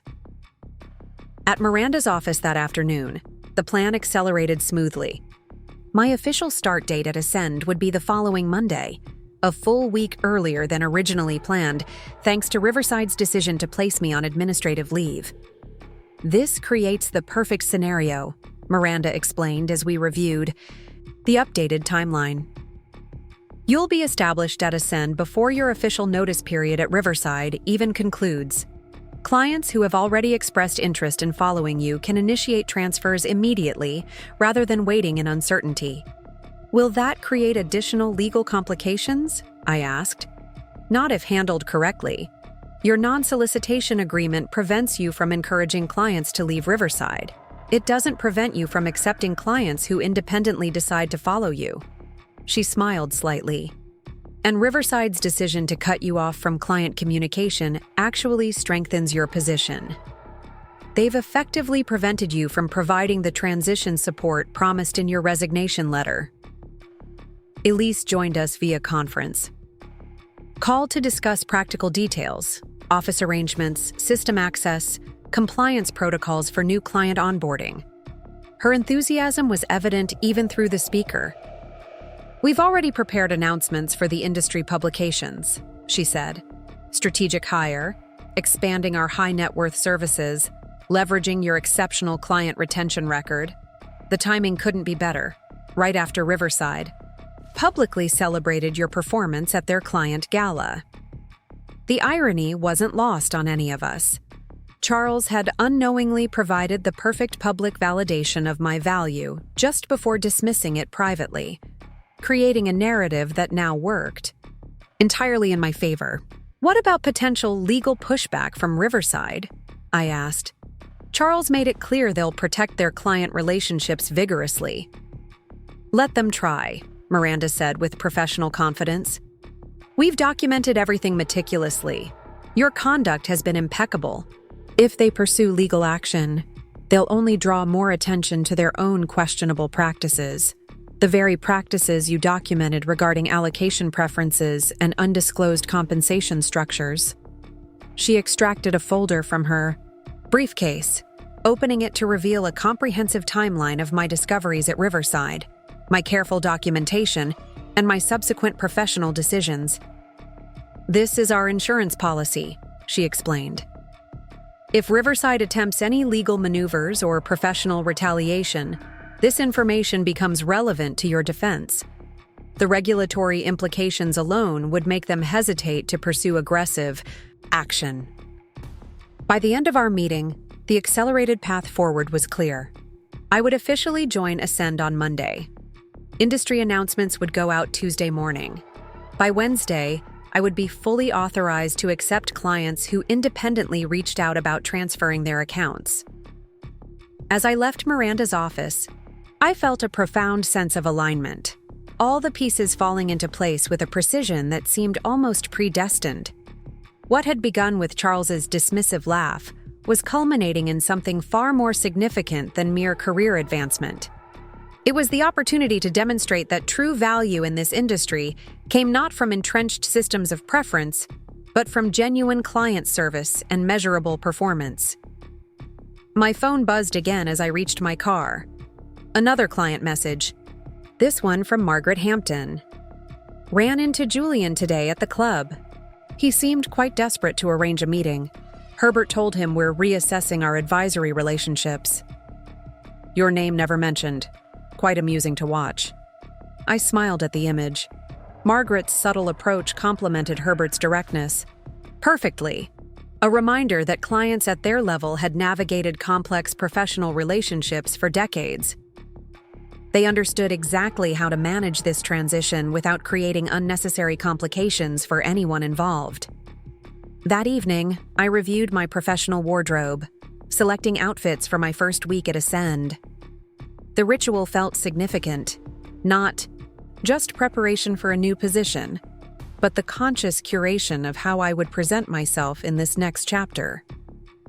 I chose pieces that conveyed confidence and authority without ostentation, the visual embodiment of the ethos I brought to client relationships. As I hung the selected items in my closet, my phone rang. The screen displayed unknown caller, but something prompted me to answer rather than let it go to voicemail. Sophia Reyes speaking. "Ms. Reyes, this is Patricia Williams, Charles Pemberton's assistant at Riverside." Her voice was lower than usual, almost conspiratorial. "I'm calling from my personal phone. I hope you don't mind." "Not at all, Patricia. How can I help you?" "I probably shouldn't be telling you this," she continued, her voice still hushed. "But I thought you should know. The Hamptons formally notified Riverside today that they're terminating their advisory relationship. The Wilsons did the same this afternoon. Charles is, well, furious doesn't quite capture it. I kept my tone neutral despite the significant news. I see. That's their prerogative, of course. There's more," Patricia continued. "Charles called an emergency meeting with Julian, Martin, and the legal team. They're discussing potential legal action against you for alleged client solicitation. Julian claims he has evidence you violated your non-solicitation agreement." This was more concerning, though not entirely unexpected. What kind of evidence? I don't know specifically, Patricia admitted, but from what I overheard, it seems thin at best. Something about the timing of client calls after your resignation announcement. I've been extremely careful to maintain professional boundaries, I assured her. Every conversation has been documented. I believed as much, Patricia said, and I could hear the smile in her voice. Which is why I thought you should know what they're planning. After 5 years of watching how this place operates, I've developed certain opinions about management practices here. The implication was clear. Patricia had witnessed enough to form her own conclusions about Riverside's culture, and they didn't align with Charles's perspective. I appreciate the information, I said sincerely. May I ask why you're sharing this with me? There was a brief pause before Patricia replied, her voice stronger now. Because I submitted my own resignation letter this afternoon. After 14 years as Charles's assistant, watching how decisions really get made, seeing who gets recognized and who gets sidelined despite performance. Another pause. Your situation clarified some things I've been considering for a while. I'm sorry to hear that, I said, though in truth, I understood completely. Don't be. It's overdue. And I wanted you to know that you're not the only one who's noticed the patterns around here. After we disconnected, I immediately called Miranda to relay this new information. Her response was calm but decisive. This actually works in our favor, she said after I'd explained Patricia's warning. If they pursue baseless legal action, it only strengthens our position. And it suggests they're panicking about client departures, which confirms the value you're taking with you. Should we adjust our strategy? Not substantially. Continue, as planned with your Ascend start date. I'll prepare additional documentation regarding your client communications to further establish your compliance with all contractual obligations.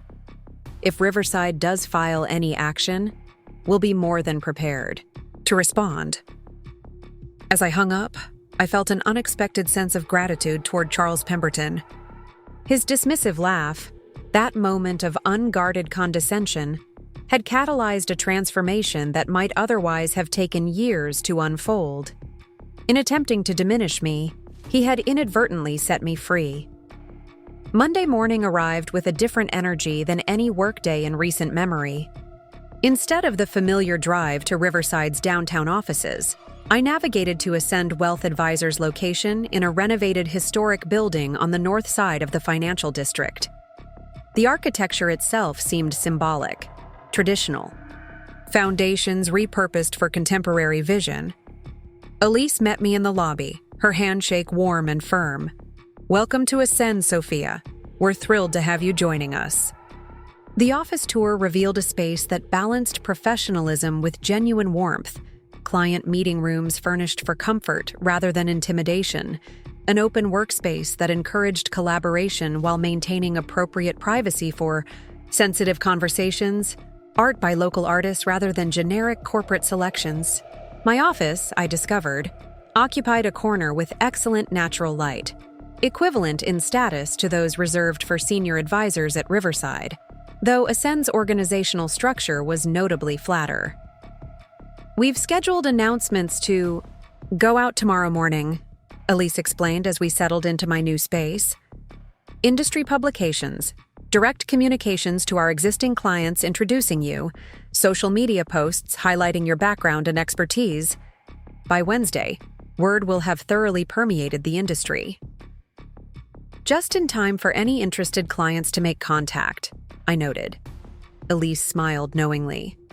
Exactly. And based on some discreet inquiries we've already received, I suspect your phone will be quite busy. The rest of the day passed in orientation activities, meeting the team, learning systems, reviewing compliance protocols. Every interaction reinforced what had initially attracted me to Ascend: the genuine commitment to transparent client service, the recognition of performance regardless of tenure or demographics, the absence of the hidden preferences and allocations. I'd documented at Riverside. By late afternoon, I was setting up my new office when Elise appeared in the doorway, a news alert displayed on her tablet. "You might find this interesting," she said, handing me the device. Just published in the financial newsfeed. The headline read, "Riverside Financial Group announces organizational restructuring, senior leadership changes." The brief article detailed that Charles Pemberton would be transitioning to an advisory role, while the board conducted a search for new executive leadership. The firm was also reviewing certain internal practices to ensure alignment with industry best practices regarding transparency and merit-based advancement. Elise raised an eyebrow. Quite a coincidence in timing, wouldn't you say? I scanned the article again, noting the careful corporate language that typically disguised more significant upheavals. Very interesting timing indeed. Industry. Sources suggest they've lost several major clients in recent days, Elise added, including the Hamptons, who apparently made quite clear their reasons for departing. I maintained my professional demeanor despite the significant satisfaction the news brought. Clients make decisions based on what they value in their advisory relationships. Indeed they do, Elise agreed, and starting Wednesday they'll have a new option to consider. As she left, I sat at my new desk, contemplating the swift evolution of events. What had begun with Charles's dismissive laugh, that moment when he had made clear how little he valued my contributions despite public praise, had cascaded into consequences I couldn't have fully anticipated. In attempting to diminish me, he had instead created the perfect conditions for clients to recognize my true value. In laughing at my request for fair compensation, he had inadvertently set in motion his own professional decline. The universe, it seemed, had a poetic sense of justice. My phone buzzed with a text from Herbert Hampton. Saw the news about Charles. Interesting developments. Looking forward to Wednesday. I smiled, composing a properly professional response. Looking forward to speaking with you as well. My new contact information will be available tomorrow. As I set my phone down and turned to organizing my new workspace, I felt a profound sense of alignment, of being exactly where I was meant to be, doing exactly what I was meant to do. Charles's laugh had been a momentary wound to my professional pride, but it had ultimately revealed a path to something far more valuable than the recognition he had withheld. The lesson was clear, though I doubted Charles would appreciate it.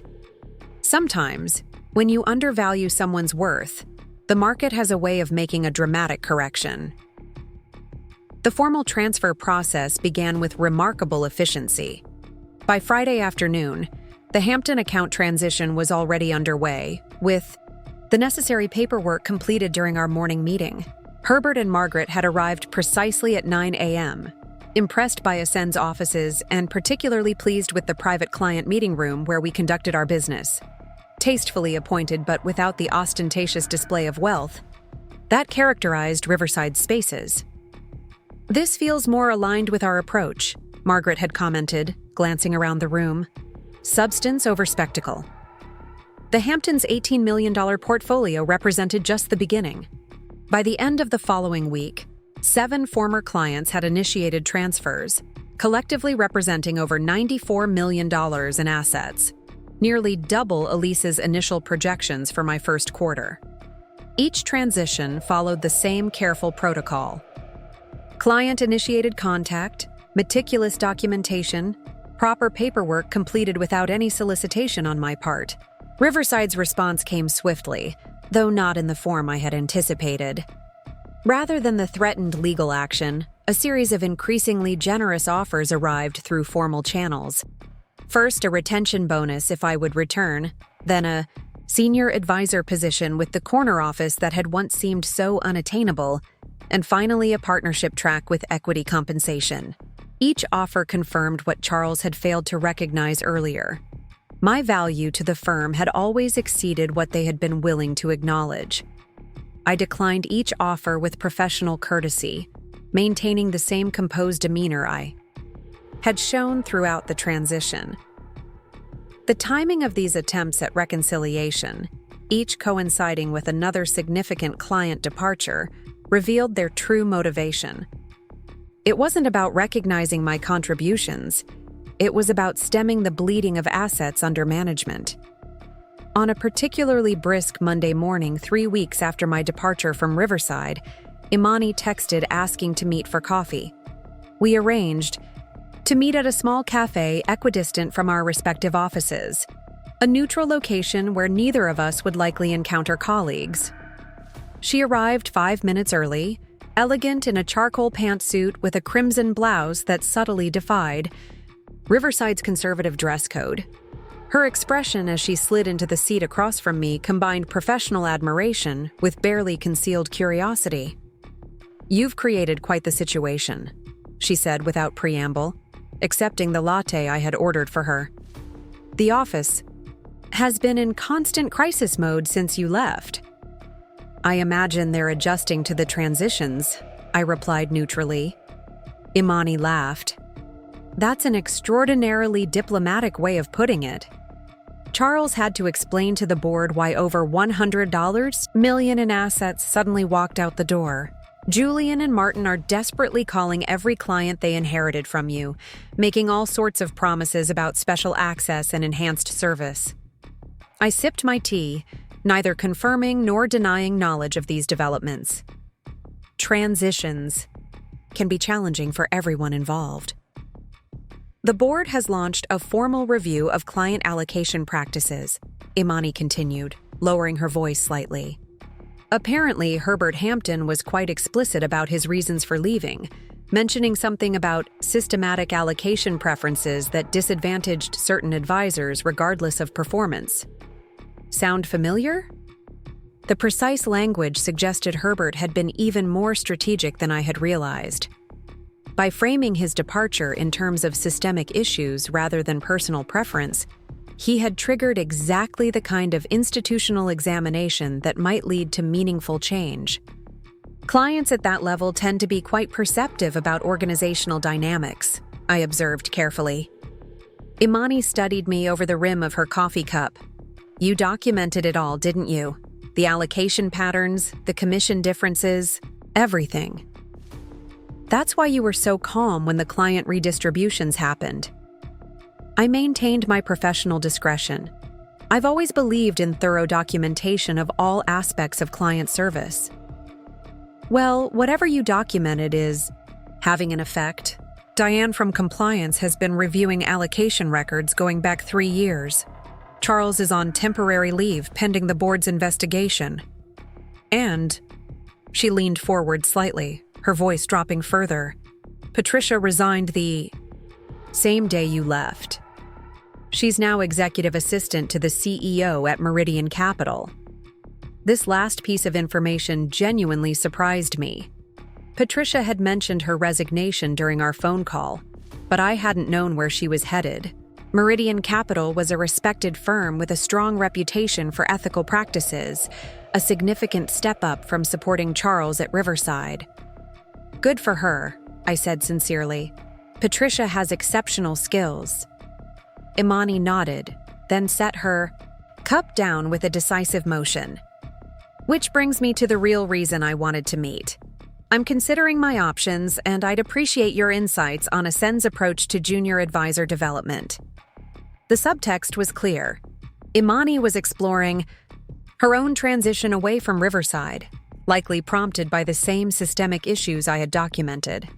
Ascend has a structured development program based entirely on performance metrics and client satisfaction, I explained, careful to present factual information rather than active recruitment.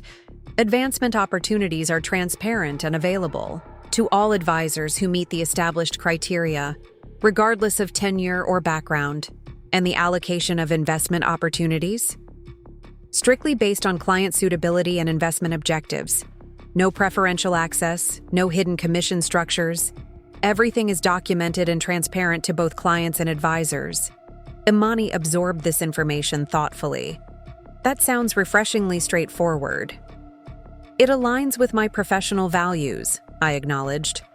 "Though every firm has its own culture and approach, It's important to find the environment that best supports your particular strengths and goals.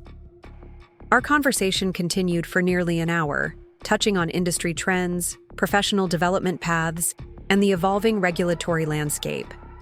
Throughout, I maintained careful boundaries, providing factual information about Ascend when asked directly, but never actively encouraging Imani to leave Riverside. If she chose to explore opportunities at Ascend, that decision needed to be entirely her own, just as the client transfers had been. As we prepared to leave, Imani fixed me with a direct look. You know what impressed me most? Not the client transfers or your new position. It was how you handled yourself throughout the entire process. Professional, composed, strategic. You never gave them anything to use against you, even when they tried to humiliate you. Professional integrity matters, I said simply, especially in moments of challenge. Well, it made an impression, not just on me. She gathered her coat and bag. The junior advisors talk about it constantly, how you maintained your dignity while essentially taking $100 million in assets with you. You've become something of a legend. The thought was both surprising and oddly satisfying. I hadn't considered how my departure might influence the firm's culture beyond the immediate client transitions. Legends tend to be exaggerated, I noted with a small smile. Maybe, but in this case, the facts are impressive enough. We parted with a promise to stay in touch, regardless of her professional decisions. As I walked back to Ascend's offices, I reflected on how thoroughly the landscape had shifted in just a few short weeks. What had begun with Charles's dismissive laugh had catalyzed not just my own professional transformation, but potentially a more systemic change at Riverside itself. The weeks that followed brought a steady rhythm of new client relationships and portfolio transitions. Beyond the initial wave of transfers from Riverside, word of mouth began generating inquiries from clients at other firms who appreciated Ascend's transparent approach to wealth management. By the end of my second month, I was managing nearly $150 million in assets, significantly exceeding even the most optimistic projections Elise had outlined during our initial discussions. More surprising than the asset growth was the personal satisfaction I found in Ascend's collaborative culture. Without the hidden allocation patterns and preferential systems I had documented at Riverside, merit truly determined opportunity. Junior advisors sought my guidance not because of political positioning, but because they genuinely valued my expertise. Investment opportunities were allocated based solely on client suitability, with transparent documentation that eliminated the patterns I had previously uncovered. On a particularly busy Thursday afternoon, Elise appeared in my office doorway, a rare smile playing at the corners of her mouth. "You've been selected for Financial Advisory Monthly's 40 Under 40 list," she announced without preamble. "Their researcher just called to verify some details. The issue comes out next month." I set down the portfolio analysis I'd been reviewing. "That's unexpected." "Is it?" Elise raised an eyebrow. "You've brought in over $150 million in assets. In less than 3 months, maintained perfect client retention through a major transition, and demonstrated exceptional strategic thinking throughout. The industry has noticed." The recognition felt different from the Crystal Award Charles had presented at the Riverside Gala. More substantial, more aligned with actual performance rather than conditional approval. "They requested an interview next week," Elise continued. "I think you should accept. Your story, professionally told of course, could be valuable for others in similar situations." "Oh, my story. Of recognizing when an environment doesn't value your contributions appropriately. Of having the professional courage to create a more aligned path. Of maintaining impeccable standards throughout a challenging transition." She leaned against the doorframe. Many professionals face similar situations, but lack the strategic clarity to navigate them effectively. I considered her words carefully. I'll need to be thoughtful about how that narrative is framed. No disparagement of Riverside, no suggestion of client solicitation.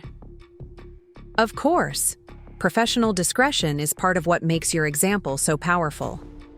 Elise straightened. Speaking of professional recognition, the Blackstone Foundation called this morning. They've decided to consolidate their family office accounts with their foundation portfolio. Another $35 million in assets they'd like you to manage. The news was significant, not just for the additional assets, but for what it represented. The Blackstone family had maintained separate advisors for their personal and foundation accounts for decades, a deliberate division designed to ensure diversity of approach. Their decision to consolidate under my management reflected a level of trust that transcended typical client relationships.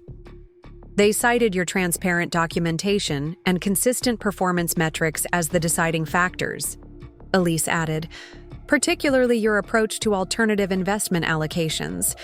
The irony wasn't lost on me. The very patterns I had documented at Riverside had now become a competitive advantage in attracting and retaining significant client relationships at Ascend. By maintaining meticulous records of the preferential systems I had observed, I had inadvertently created a blueprint for a more equitable approach that sophisticated clients clearly valued.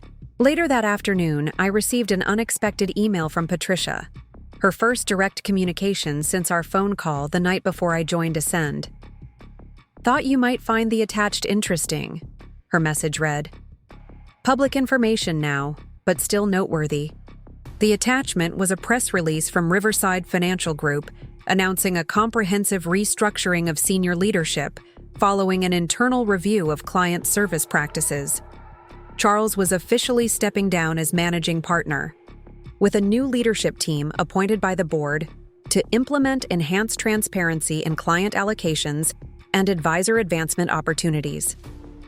The press release included a carefully worded acknowledgement of historical inconsistencies in investment opportunity allocation and a commitment to merit-based advancement regardless of tenure or background.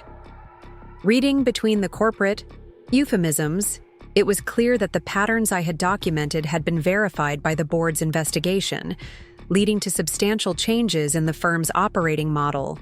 Most surprising was the final paragraph, announcing the creation of a Riverside Advisory Council, comprised of diverse voices from across the organization to provide guidance on cultural and operational improvements. Imani's name appeared among the inaugural members, her role specifically focused on transparency in advancement opportunities for emerging talent. I forwarded the press release to Miranda with a brief note. Interesting developments at Riverside, systemic rather than just personal. Her response came within minutes. The most effective changes often begin with individual courage. Your documentation created the blueprint for this restructuring, whether they acknowledge it or not. That evening, as I prepared to leave the office, Elise stopped by with a small gift bag. "A token to mark your first quarter with us," she explained. "Traditionally, we do this at the team dinner, but this seemed worth celebrating a bit early." Inside the bag was a sleek silver business card case, elegantly engraved with my name and the Ascend logo. The weight of it felt significant in my hand, a tangible representation of the professional identity I had reclaimed and refined through this transition. "The quarterly numbers came in this afternoon," Elise continued. "Your client acquisition metrics are the highest we've seen since founding the firm. The board has approved an adjusted compensation structure to reflect that performance, effective immediately rather than at the standard annual review." She handed me a sealed envelope containing the details of the adjustment, a substantial increase in both base salary and commission structure, with additional equity options vesting over the next 3 years. The figures represented far more than what I had requested from Charles during that fateful meeting where he had laughed at my reasonable expectations. "This is generous," I acknowledged, genuinely impressed by both the numbers and the recognition they represented. "This is earned," Elise corrected firmly. "At Ascend, exceptional performance receives exceptional compensation, regardless of tenure or background. No laughter required." Her pointed reference to Charles's dismissive response made it clear that word of that particular interaction had spread beyond Riverside's walls, likely through the client network, where such stories tended to travel quietly but extensively. "I appreciate the recognition," I said simply. "We appreciate your contributions," Elise replied. "Meritocracy only works when merit is actually rewarded." As she left, I sat for a moment in my office, contemplating how thoroughly my professional landscape had transformed in the months since Charles's laugh. What had seemed in that moment like a humiliating setback had instead become the catalyst for a far more aligned path, one where my contributions were recognized, my standards upheld, and my potential unleashed. The following Tuesday, I received an unexpected visitor. The receptionist called to inform me that Herbert Hampton was in the lobby, asking if I had a few minutes to speak without an appointment. "Of course," I responded immediately. "Please show him to my office." Herbert arrived moments later, looking distinguished as always in a perfectly tailored suit, his posture straight despite his 76 years. After exchanging pleasantries, he settled into the chair across from my desk with a satisfied expression. "I've just come from a rather interesting lunch," he began, his tone conversational. "The Riverside Board invited several former clients to provide feedback on their enhanced client service initiative. Quite the exercise in damage control. I maintained professional neutrality. I imagine they're seeking constructive input on their new approach." "Oh, indeed. They received considerable input, though whether they found it constructive remains to be seen." His eyes twinkled with subtle amusement. Margaret was particularly eloquent about the importance of merit-based advancement and the dangers of entrenched preferential systems. Several board members looked positively uncomfortable. I smiled, but offered no specific comment on Riverside's internal matters. "Your name came up, of course," Herbert continued. "Not from me, I maintained professional discretion throughout, but from Thomas Blackstone, who made quite clear that his family's decision to consolidate their accounts under your management was based entirely on your documented performance, metrics, and transparent communication. The Blackstones have always valued detailed analysis in their financial decisions," I noted diplomatically. "Indeed. Though in this case, the analysis seems to have revealed some uncomfortable truths about Riverside's historical practices." Herbert straightened his already impeccable cuffs. "The board chair actually asked quite directly what they could have done differently to retain your services, and by extension, the significant client relationships that followed you." "An interesting question," I acknowledged, careful not to be drawn into criticism of my former firm. "I thought so too, which is why I answered with equal directness." Herbert's expression grew more serious. "I told them they could have recognized merit regardless of demographics. They could have allocated opportunities based on client suitability rather than advisor relationships. They could have established transparent advancement criteria rather than perpetuating an outdated system of preferences." His words echoed the very patterns I had documented but never directly confronted Charles about, the evidence that had sat in my secure files, informing my strategic decisions without becoming ammunition for unproductive conflict. "Most importantly," Herbert continued, "they could have listened when you raised legitimate concerns about compensation and client assignments, rather than responding with the kind of dismissive laughter that communicates volumes about organizational culture." I raised an eyebrow, surprised by his specific knowledge of that interaction. "That's quite detailed feedback." Herbert smiled slightly. "Margaret and I have many friends on that board. Word travels, especially when someone of your caliber exits a firm with such efficiency." The implication was clear. The board had been well aware of the circumstances surrounding my departure, including Charles's dismissive response to my reasonable requests.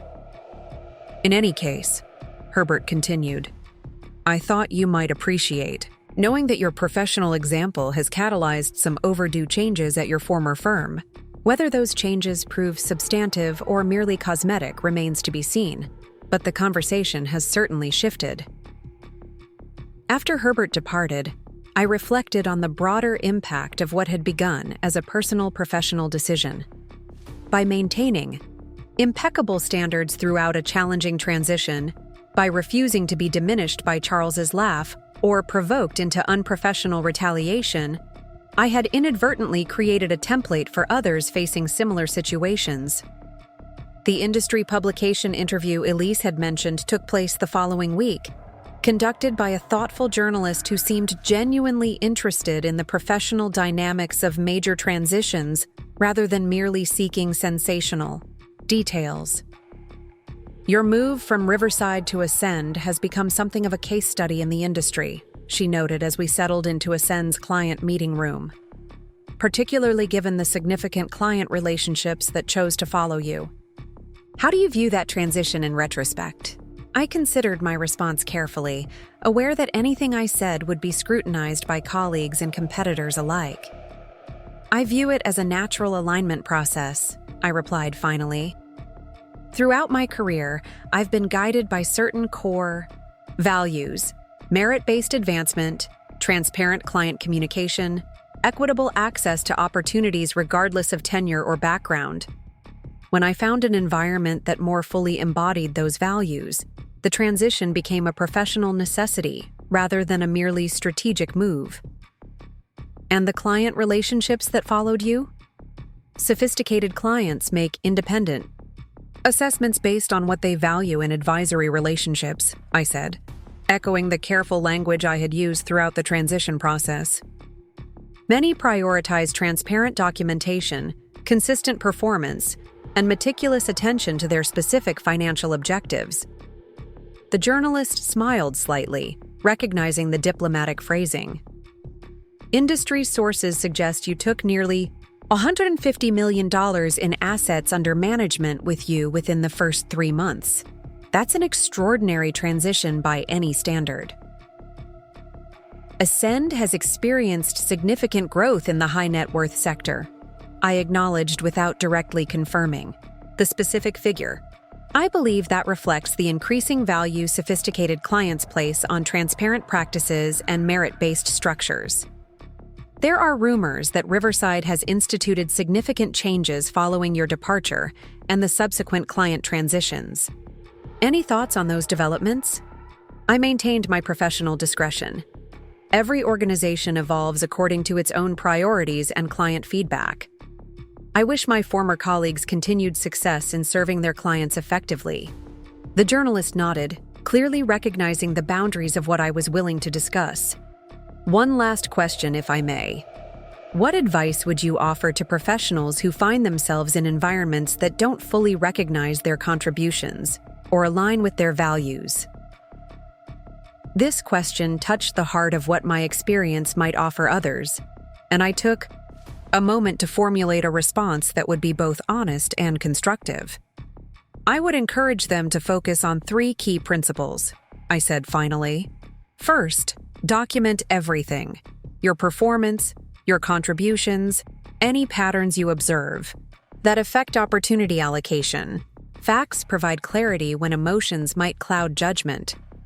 Second, maintain absolute professionalism especially, when faced with dismissive or diminishing responses.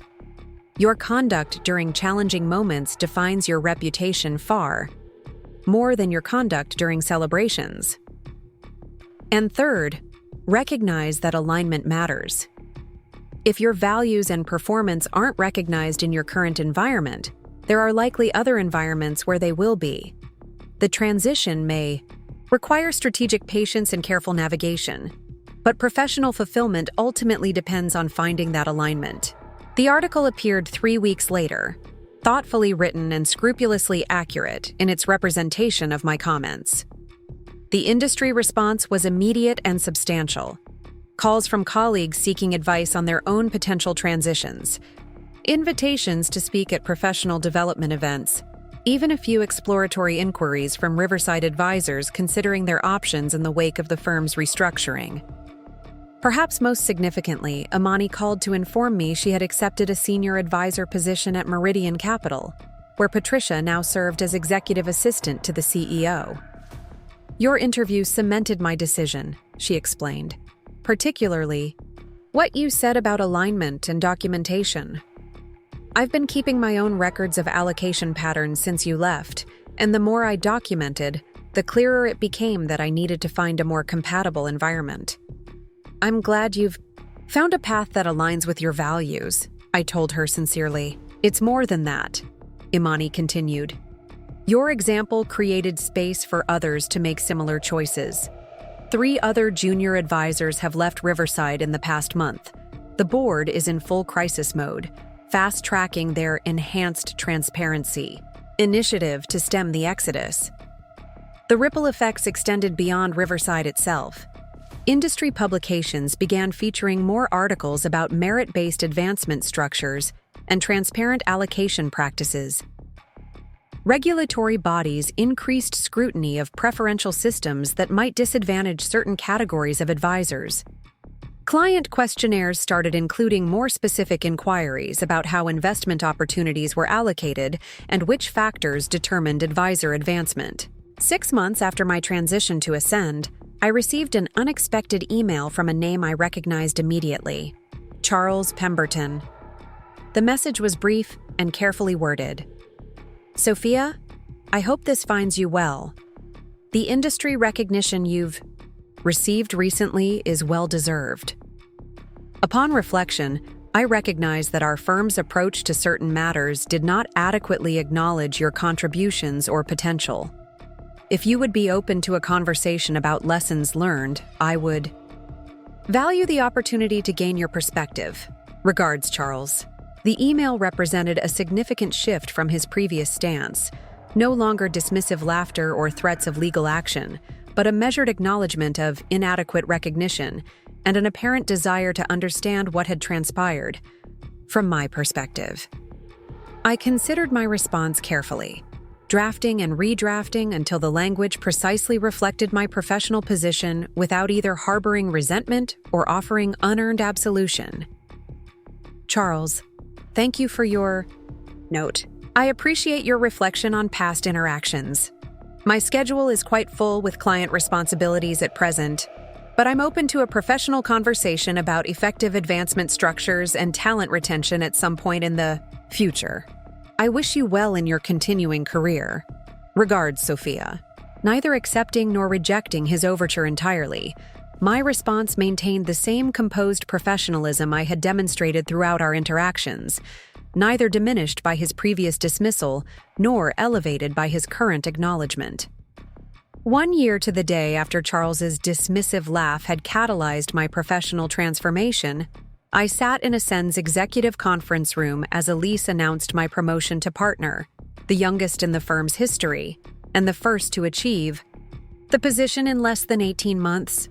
Sophia's contributions have transformed not just our assets under management, which have increased by over $300 million since her arrival, but our entire approach to client relationship development, Elise told the assembled team. Her emphasis on transparent documentation and merit-based opportunity allocation has become central to our firm's competitive advantage in the high-net-worth sector. As I accepted the partnership agreement with its significant equity component and expanded leadership responsibilities, I reflected on the extraordinary journey that had unfolded from that moment of dismissive laughter in Charles's office. What he had failed to recognize, what Riverside's entrenched system had systematically undervalued, had become the foundation for unprecedented growth and recognition in a more aligned environment. The professional standards I had maintained throughout a challenging transition had created a template for others facing similar situations, catalyzing changes that extended far beyond my individual career path. The partnership celebration dinner that evening gathered Ascend's leadership team and key clients, including Herbert and Margaret Hampton, who had become informal ambassadors for the firm's approach within their extensive social network. "To Sophia," Herbert proposed, raising his glass, "whose commitment to excellence creates value that cannot be dismissed, only recognized or missed entirely." As glasses clinked around the table, I smiled at the elegant summation of what my journey had ultimately revealed.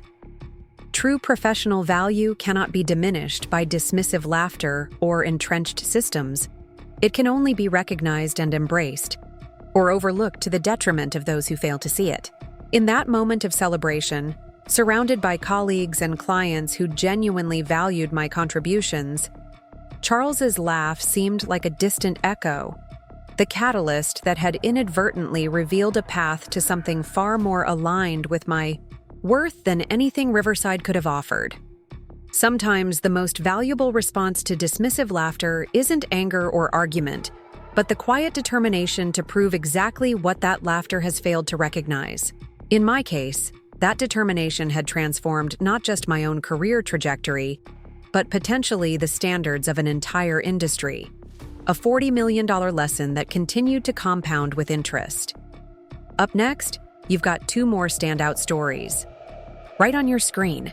If this one hit the mark, you won't want to pass these up. Just click and check them out.